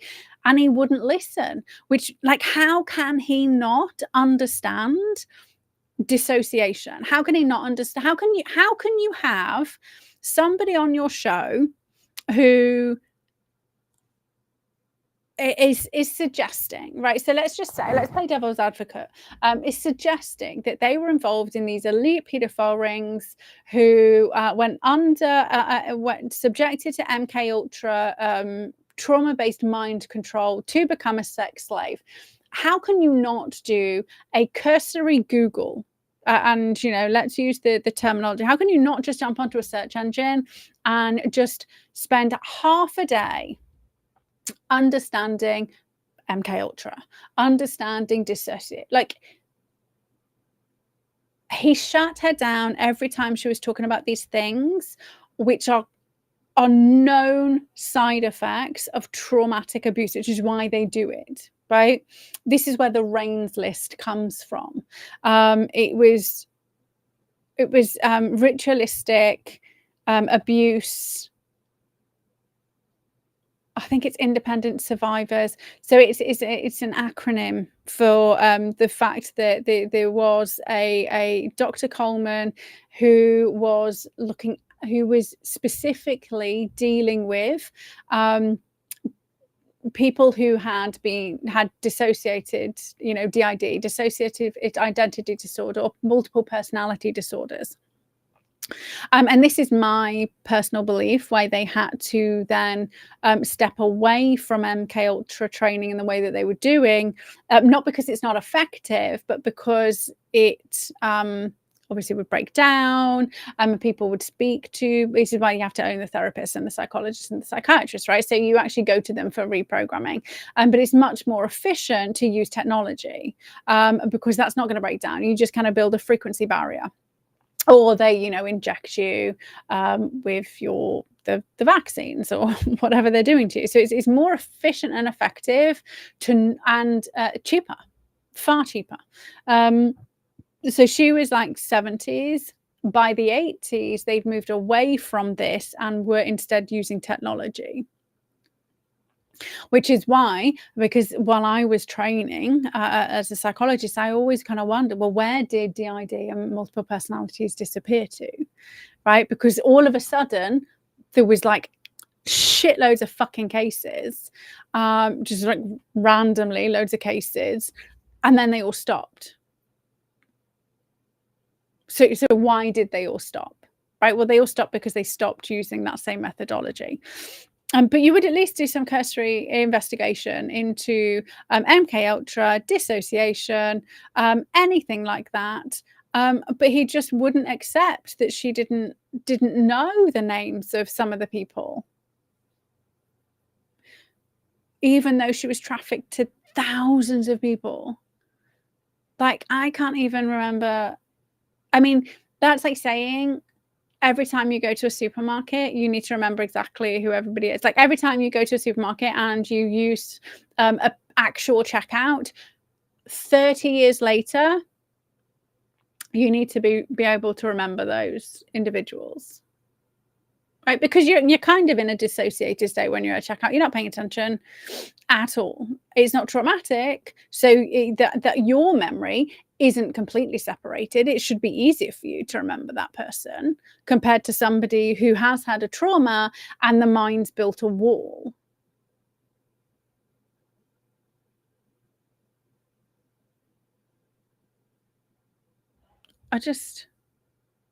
And I know I'm kind of ranting about, I can't believe this guy would behave that way.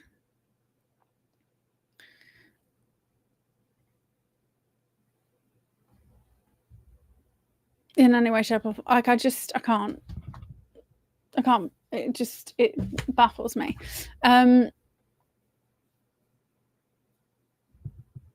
So we've got, everybody's focused on Epstein, right? Everybody's focused on Trump, right? Everybody's like, Trump, because obviously we're not actually going to talk about the fact that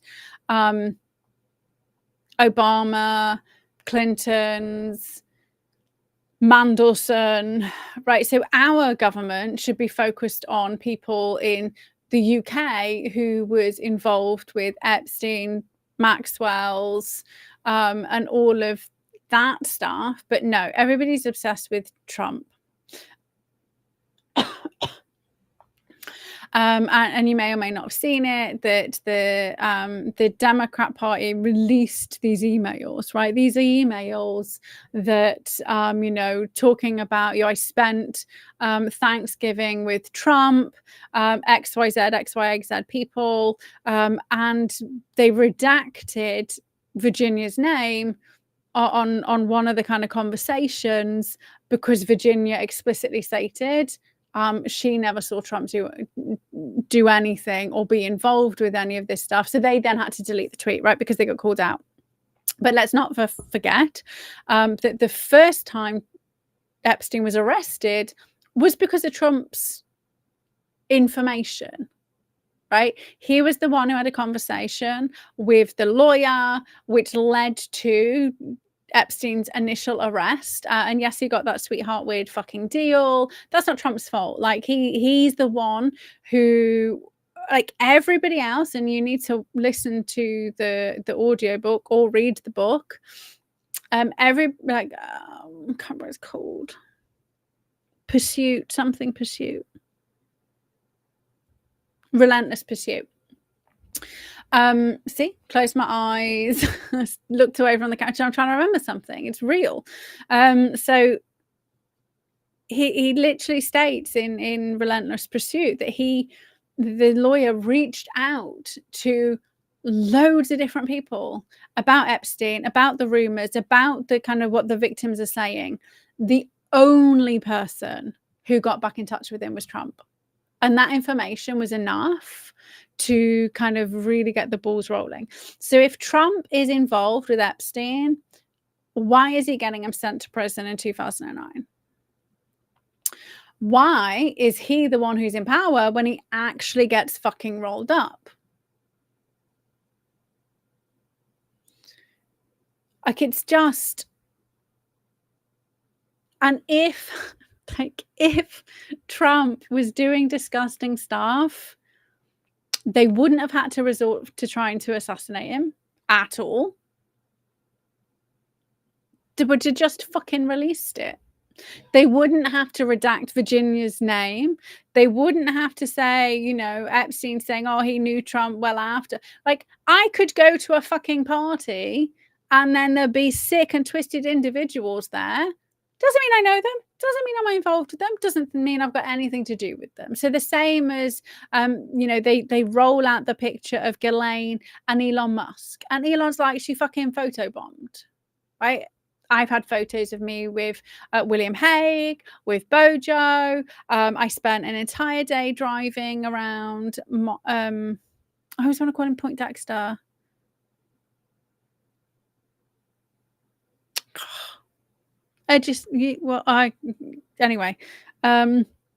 Jordan spent like hours with George Osborne, spent time with multiple politicians.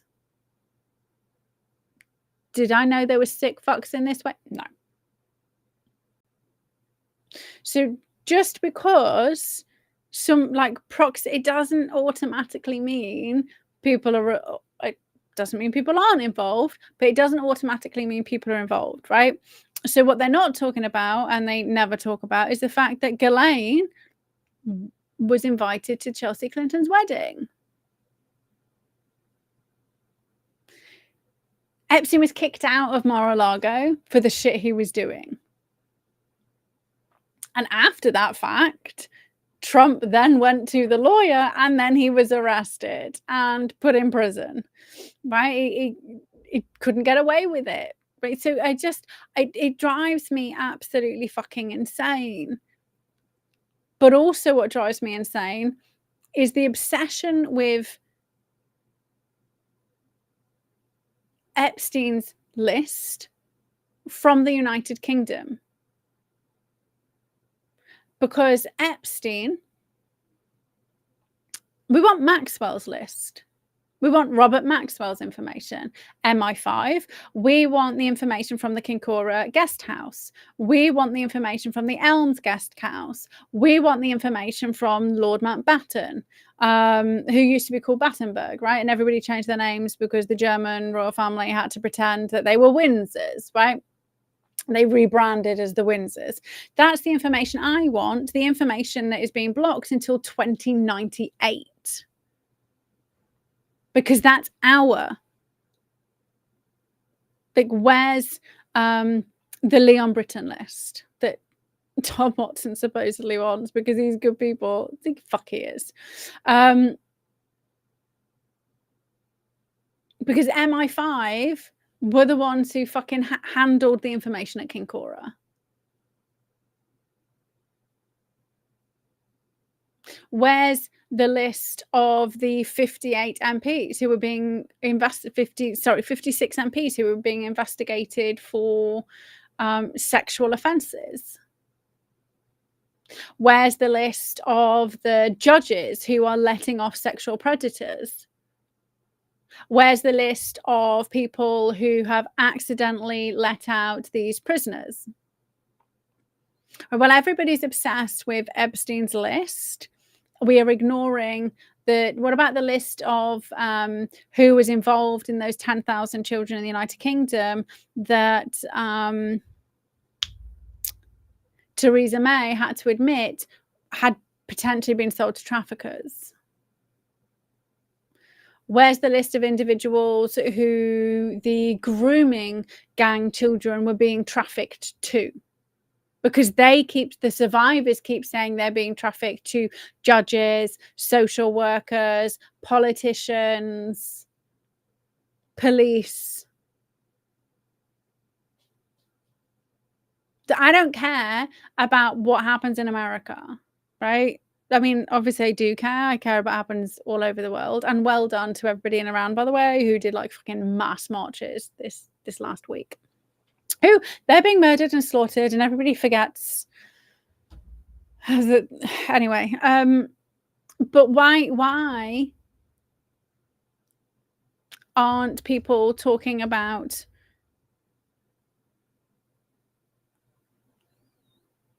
all of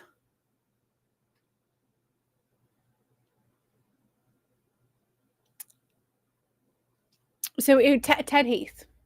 Go back to Ted Heath and Jimmy Savile, right? So they're dead now. So now we can talk about the fact that they were fucking sick fucks. Jimmy Savile had like 460 victims. And you may or may not have seen an article that came out saying Britain's most horrific paedophile had over 2,000 victims, right?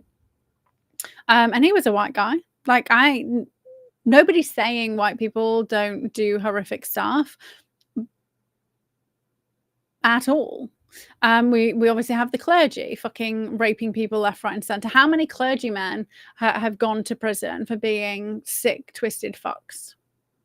So how many in Lambeth Council went to prison for allowing children to be trafficked to Elm Guest House? Peter Mandelson didn't, while he's besties with Epstein, right? Cliff Richard didn't go to prison. We had Tony Blair, who was fucking pimping himself out. Nobody cares. So we need to stop.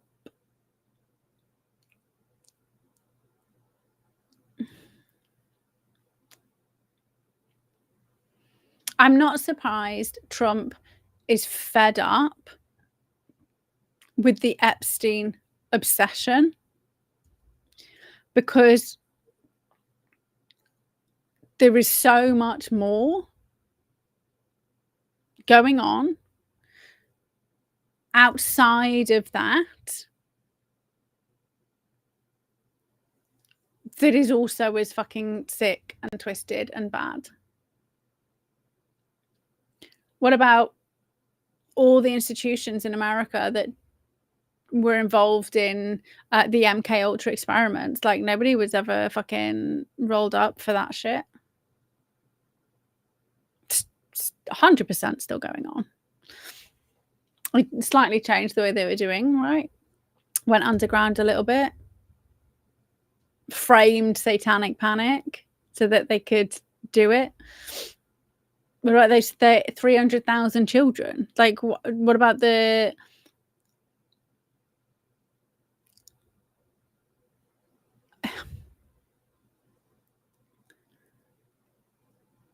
There are so many more rings, if you like.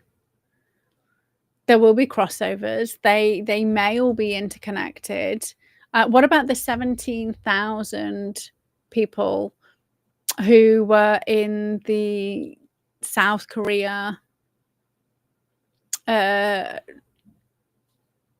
rooms? Well, the host was running it all from... So 17,000 elites that kind of, you know, were using Bitcoin to kind of... and for those of you who don't know what Red Room is, that's where they pay to watch and be involved in deciding what happens to these to children or adults with regards to, you know, do you want a dog to rape then murder a child? Do you want somebody to go in with a chainsaw? Do you want to watch somebody getting beaten to death? Like, that's what they pay. So Red Room is you pay for somebody to be tortured and ultimately snuffed out, right?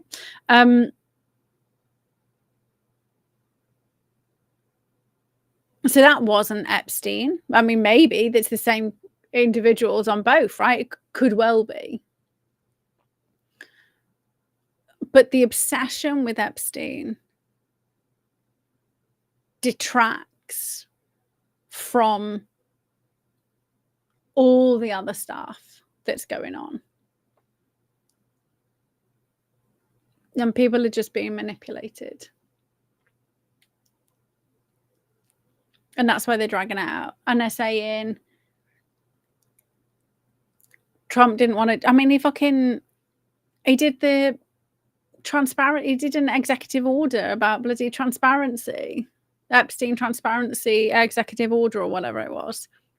So he said already, like, fucking just give him all the information. Get it out there. But how many times does he have to say it? Like, how many times does he have to fucking... I'm not surprised he's fed up. Because there is so much more going on in the world. And that's not diminishing what the victims went through in any way, shape, or form.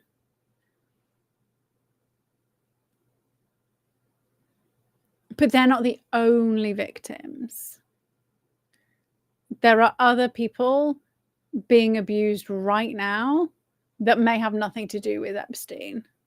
And why don't they get... Why aren't they important? Maybe because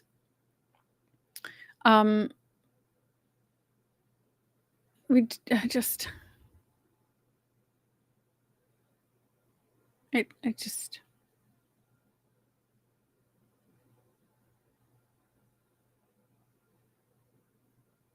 It's annoying. And because the mainstream media is obsessed with it, you have to see that it's all bullshit. The people who don't see it's all bullshit that's coming out. The BBC were talking about Epstein. Okay, well then yesterday the BBC were fucking fake news up to the hill, but today, we're trusting what the BBC says because they're talking about something that we want them to talk about, right? Do you see the ludicrousness of people's capacity to have any type of coherent thought about what's going on in the world? Like, what are they distracting you from? What are they hiding? What are they covering up? What are they overriding by you now being focused back on this fucking charade?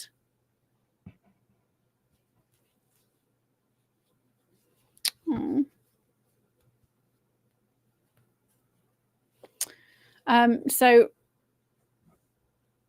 it's just annoying. But and it doesn't mean anything's going to get done, right? I think that's like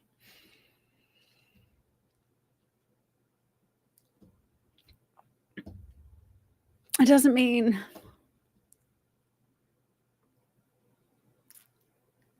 like people are going to get rolled up instantly. I just, and then what? And even if they did, then what? Then everybody's just going to go back to normal. I think that's the mentality, that everyone's just going to go back to normal. So how about Trump's been in office now 12 months? Has the American people rallied to do anything or change anything? No. They're just waiting for Trump to do it. Which means in 3 years, the country will be fucked again. Like, you're not doing anything collectively as a nation. You're expecting the people who were selected, even though you know the elections are rigged, you're expecting those people in power to do the things that you want. Like, again, the cognitive dissonance with people who say that they're awake is off the charts. Like, legit off the charts.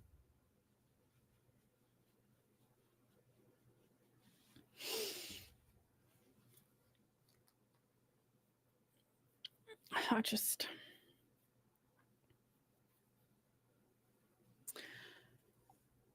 So the other thing about Annika, once she'd done the kind of PBD podcast, she kind of like got dropped. Like, there was media silence on her with regards to he's a gatekeeper. This is my personal opinion. Also, I started on diving into Tony Robbins, NLP, Jim Rohn, but I'll save that for next time. And I've kind of done, because of Tony Robbins has got his own island, and kind of he's an awful human being, actually, I think. So anyway, but he's obviously linked to Oprah, and so Oprah, why aren't people obsessed with pulling Oprah down, who was linked to John of God,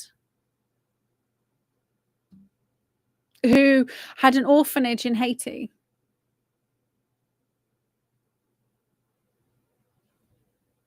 Like, she's trafficking victims.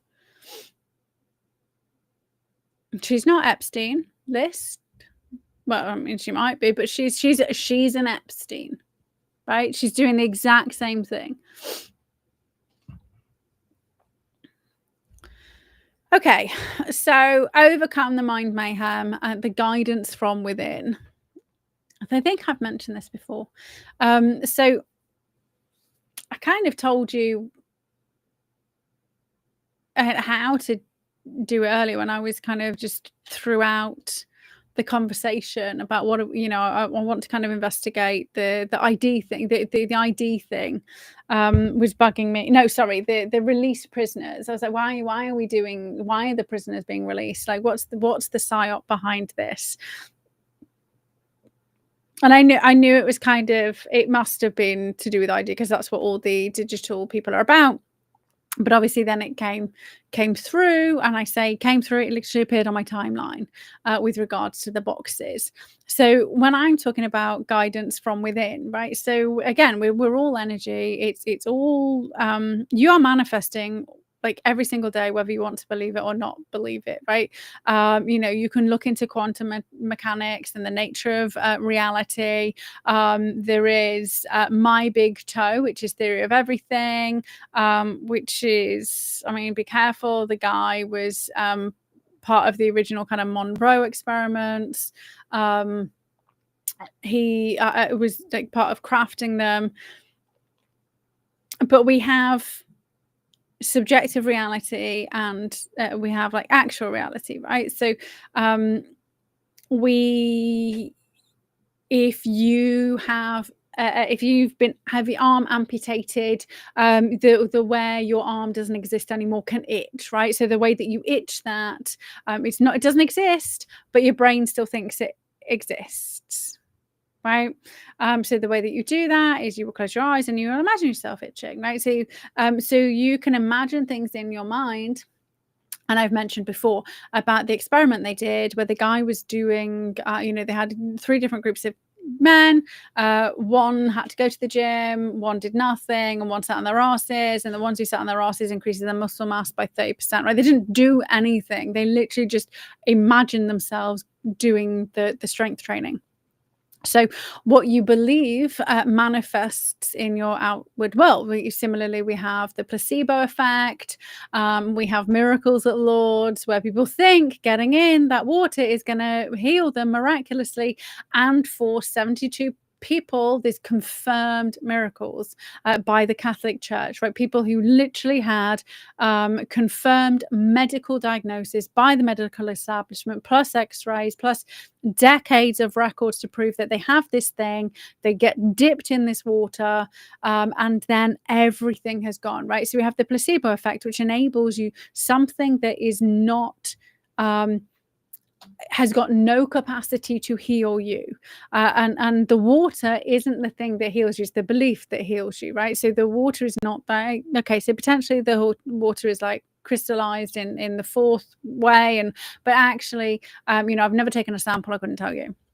But the belief, this is why you get spontaneous remission in cancers. It's because people believe that they are healing, that they are healed, that the tumor doesn't exist anymore, right? That's placebo effect is well documented. We also have the nocebo effect. Like I always call it like the placebo effect's evil twin, where I could give you a glass of water, I can tell you that it's poisoned, I can tell you all about the poison, and you can drop dead from the poison. You've manifested that poison in your cells. Literally, if they tested you, you would express that poison.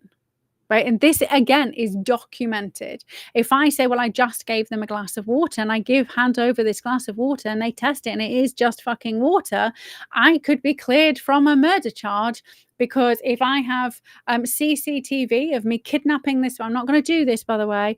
I could kidnap this person and I could be documenting everything from start to finish, frame by frame by frame. I get water, I give them the water, and I can prove that at no point did I ever put that poison inside their body. But you could then test them and that poison would be there because they've manifested it, right? This is again, it's proof, like it.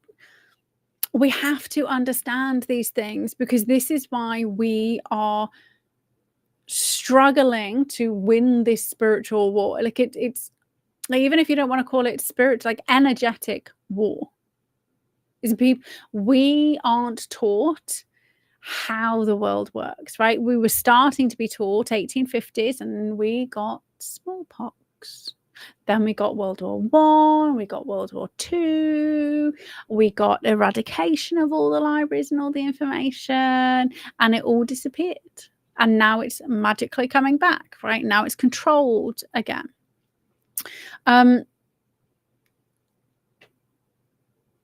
So you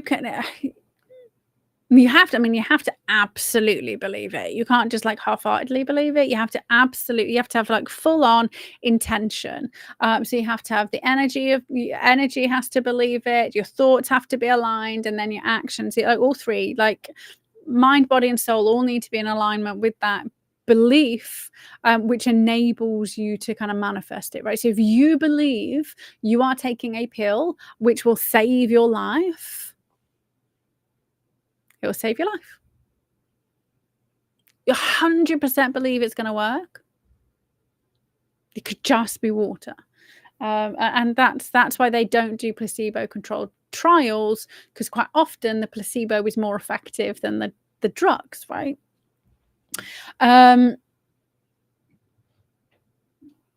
So we can manifest complete healing from whatever ailment you have. And I no longer have hay fever. And I used to be on fexavenidine hydrochloride, and I would have to take it all the time. I couldn't, if I didn't have it, I couldn't function, just at all. I haven't had a hay fever tablet 2 years. I said, okay, so I haven't had it consistently for 2 years. So I decided, so I read something that if you go carnivore, then you'll get rid of hay fever, right?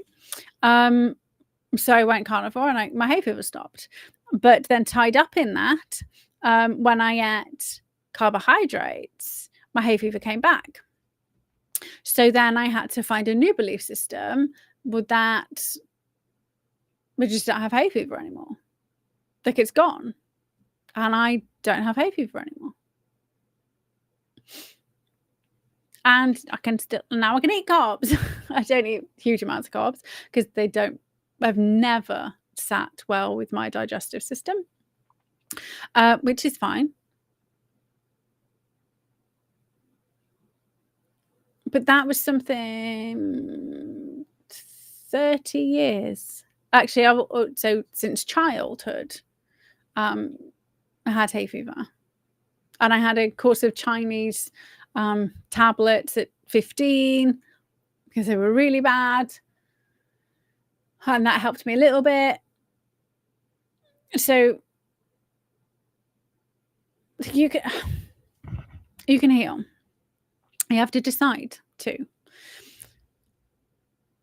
So when you want to know something, change something, decide something, believe something, the only person you should be listening to is you. And you'll be surprised the information that you can garner from the information superhighway, which is the collective consciousness, which is stored in the Schumann resonance, because it's just energy. So that's the Earth's heartbeat. So that's 7.83 hertz. So that is when you're in the theta state, not alpha state. So people lie and tell you it's the alpha state. It's not the alpha state. It's the theta state. The alpha state is the state that young children are in before they kind of hit puberty. The brain changes. You go beta state. We're beta state when we're awake. We're in alpha state when we're about 17 seconds when you first wake up. So if you wake up first thing in the morning and you have a good thought, you're suggestible in that state. If you go to hypnotherapy, they will kind of put you in alpha and then drop you back into theta if they can. If they can get you into the delta state, you're on for a winner. And you go past that and you go into the Esdale state, which is where they can operate on you. Even brain surgery, and you won't feel it, right? And the benefits of Esdale state, so somnambulistic state versus anesthetic, is you then don't have to deal with the side effects of the anesthetic, right? You just have to come back around again. So, and if you telepathy, you both need to be on the same wavelength, right? This is why mums will know something's happened to their child, is because they have that energetic connection, whether they're with their, because they gave birth to that child. There is an energy connection, an energy transference, a huge energetic connection.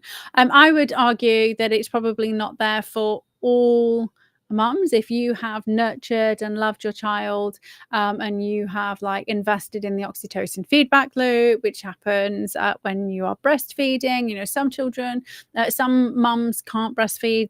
There's issues. They will have a weakened energetic state, because you know oxytocin is the love hormone, energy, so love, energy, 5 to 8 hertz. It's the one that brings children back from the dead, and that is well documented, right? That's what they started doing, you know, putting children on bare skin onto the mums, so that you know it heals. Again, that's well documented. So if you want a solution to something, the easiest way to do it is to ask yourself what the issue, if you've got an issue, right, you're not sure what to do. And obviously, because we're human, we usually spend a few days trying to figure shit out first, right? And we get nowhere, and we get more confused, and we get stressed out. And then eventually we just think, fuck it, I'll give up. I give up. And so that's when the goodness happens. But if you want to be more effective at figuring stuff out, the best thing to do is to focus on it before you go to sleep. So why would you want to focus on it before you go to sleep? Because you're going to go alpha, theta, delta, right? You're going to do that naturally. When you're in the theta state, you will be connected to the energy superhighway, which is the Schumann resonance, which is and it's the main Schumann resonance, right? There's multiple ones, and I've said that before. It's just the most dominant one is 7.83 hertz. And so that's where you can access all the information, and then you'll wake up in the morning and you're like, now I have the answer. And then you can go to bed the next night with a different question, and you wake up in the morning, I have the answer. And the more you do this, the more able you'll then to access this information when you're not asleep, right? Because your brain doesn't just stay in delta. It doesn't just like chill around and like that's it. It's not like after 17 seconds in the morning, alpha's turned off, like beta. Your brain's not just kind of always in beta. It will have blips. So maybe, and be careful if you have traumatic experiences that you haven't dealt with, then be careful. Maybe you get into the habit of doing some meditation, right? So just, you know, basic meditation, you will kind of be putting yourself in the alpha state. Do it long enough. And if you do transcendental meditation, you actually turn your brain into, it has,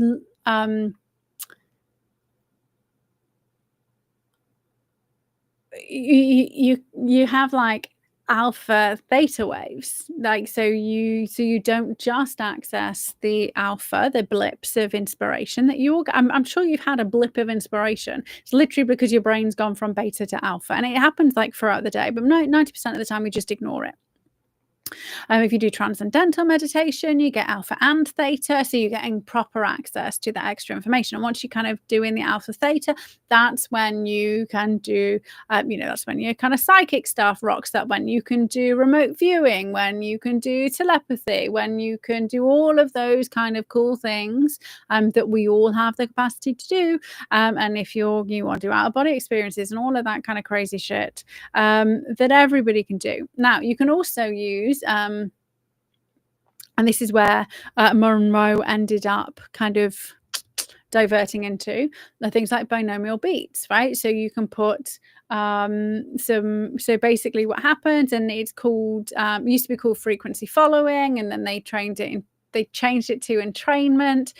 So if I have 40 hertz in one ear and 44 hertz in the other ear, my brain will entrain at 4 hertz. So the difference is what my brain will entrain at. And 4 hertz is like low end of the theta scale.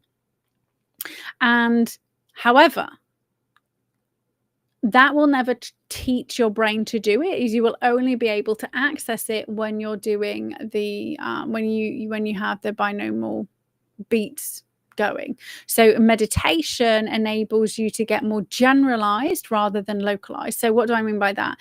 So you can have localized brain waves entrained around your ears, right? So you have like these bits of your brain kind of rocking at 4 hertz. Or if you do meditation, you can have your entire brain rocking at 4 hertz. I mean, or whatever hertz you decide to kind of, practice at. I mean, that would depend on the depth of the meditation you're going in, whether you're just going into a light meditation, which is alpha, or a more deeper meditation, which is theta. So it's not like you're going to go, I'm going to go like 6 hertz today. Like, it just depends on the depth of the meditation that you've kind of put yourself in. And the more you train your brain to do that, the more you're able to just switch while you're awake. You have a question, you slip into the theta state, you get your answer, you do the thing you need to do. You have a question, you slip into the theta state. So the other thing that will happen is you will start to recognize when you are listening to people who don't have the best interests of humanity's best interests at heart. Because as you become more, so I'm laughing at myself because that was very northern. That's like coop. That's my apologies. So as you become more entrained with the, it's lower brainwave frequencies, but actually that accesses the higher information, right? So as you start to step out of the beta frequency, which is materialistic, which is egotistical, which is I would say it's action orientated, self-directed energy state, into following soul directed energy at alpha theta state. I mean, one, like, shit happens like really quickly in your life, but two, once you're hanging around there, when you're listening to people, maybe doing a podcast, maybe music, maybe films that you used to really enjoy, all of a sudden they are vibrating at a frequency which gives you the ick. And you will very quickly recognize. So you don't need other people to tell you who you should be watching, who you should be listening to. You should be going within and training yourself to know, right? And this is really important because as we go throughout our days, you will meet people. And you need to be able to know whether the person who has come into your life, maybe they're not good people. So they say trust your gut, right? Your gut's another brain. But again, your gut can deceive you if you are vibrating on the wrong frequency. If you are vibrating on a frequency of fear, the only things you're going to draw into your life is more fear, because it's just energy. It's just expansion and contraction, right? That's literally how it works. We put energy out, we put energy back. That's literally the infinity loop. It just, whatever goes out comes back, and it comes back tenfold, right? Because it increases in power, and then it goes out again, and then it comes back. So if you are wondering why your life perhaps is this constant shitstorm, it's just an indication of how you feel. And if you want to get out of that shitstorm, don't ask other people, ask yourself. And in order for you to ask yourself in a vibration which is not tuned into your conscious shitstorm life, then you want to do it when you're asleep. So focus on what you want to know. And I would suggest heavily that rather than focusing on a specific thing necessarily, if you're living a shitstorm life, you want to, as best as possible, focus on the feeling of love before you go to sleep, because then you are allowing your brain to do its thing and come up with the thing that you need to do the next day to bring more love into your life, even if it sounds fucking crazy, even if it sounds off the fucking charts. Then, I mean, you nap, right? Just nap. Spend your whole time napping. But if there's a specific thing that you need resolving, maybe you're struggling financially, maybe somebody's just come into your life and you don't know whether they're good people or bad people. So you obviously want people in your life who are going to bring love into your life, right? So you could focus on the feeling of love and just ask yourself the question, is this person, XYZ, are they going to bring about more love in my life? But you have to be in that feeling, right? That's what you need to put out there, the energy. And then you'll know in the morning. And then it's up to you to follow through. And that's what so many people don't do at all. But the more you tune into the energy of love and forgiveness and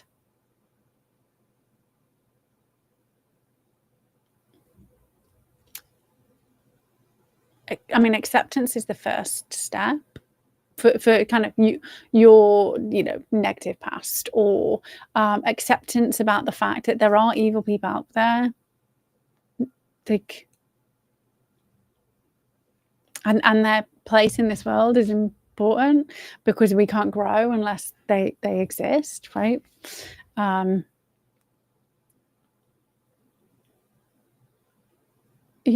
also accept. I hate the word victim, and I also hate the word survivor, to be fair. And I'm not a victim or a survivor. I'm just a human who hadn't had good experiences and bad experiences. I've had a dualistic life, right? And we all have, to varying degrees. So once you accept you're just human, right? That's it. You accept you're human. And good experiences and bad experiences are part and parcel of becoming a more complete human, becoming the you human that you need to be. Then you can tune into love. Then you can tune into forgiveness. And you need to forgive yourself, right? You need to forgive yourself, because you were involved in those situations. And I've mentioned before, like, there was situations where I could have behaved differently. I didn't, right? I didn't. I did what I did. Yes, I'm not going to take responsibility for the shit that they did, because nobody deserves to take the responsibility for my shit, right? So we have to, again, this comes back to stop being a hypocrite, right? It's okay for me to have a shitty day. It's okay for them to have a shitty day. It's okay for me to dislike somebody. I'm thinking about, back when and it's still okay for me to dislike somebody now, because I'm human. and then I go, fuck's sake, Kate, think about the love, think about the forgiveness, right? So, because I'm human and I'm still on a journey. I'm not like 100%. Okay, so I'm not. My past trauma is no longer plaguing me, but I'm still human. Who has to earn money and feed myself, and I get caught in the drama of life because I'm still evolving. Okay. The minute I figure it out, I'm dead. So I've got a while, right? Because I quite enjoy being alive. That's a belief, right? So I'm always going to bring myself some kind of shit to evolve from. Who knows? But forgive yourself for your part that you played in those negative experiences, because it takes two to tango, right? And depending on kind of how spiritual you are, that was your bus stop decision, right? You decided that that was going to happen. You decided to be born into the life that you were born into, because the outcome of those experiences leads you to your future, right? So you may not have discovered what your future is yet. You may have only just started on your healing journey, and you're not there yet. And not everybody has to become like everybody doesn't have to become a psychologist. Everybody doesn't have to become a healer or a speaker, or you may just heal and become a great mom if you're a woman. You may if you're a guy, maybe you just heal and you get the evolution of the pens we were talking about the other day, right? But your journey is the thing that enabled you to grow, but you won't experience the benefits of that growth until you tune into love. But just be careful, because once you start asking questions, you will get answers. So don't ask questions you're not ready to hear, right? If you, on some level, know you're in a toxic relationship, don't ask, do I need to leave my partner to heal? Because chances are it's going to say yes. And then you're not going to do it. And that will fuck you up even more.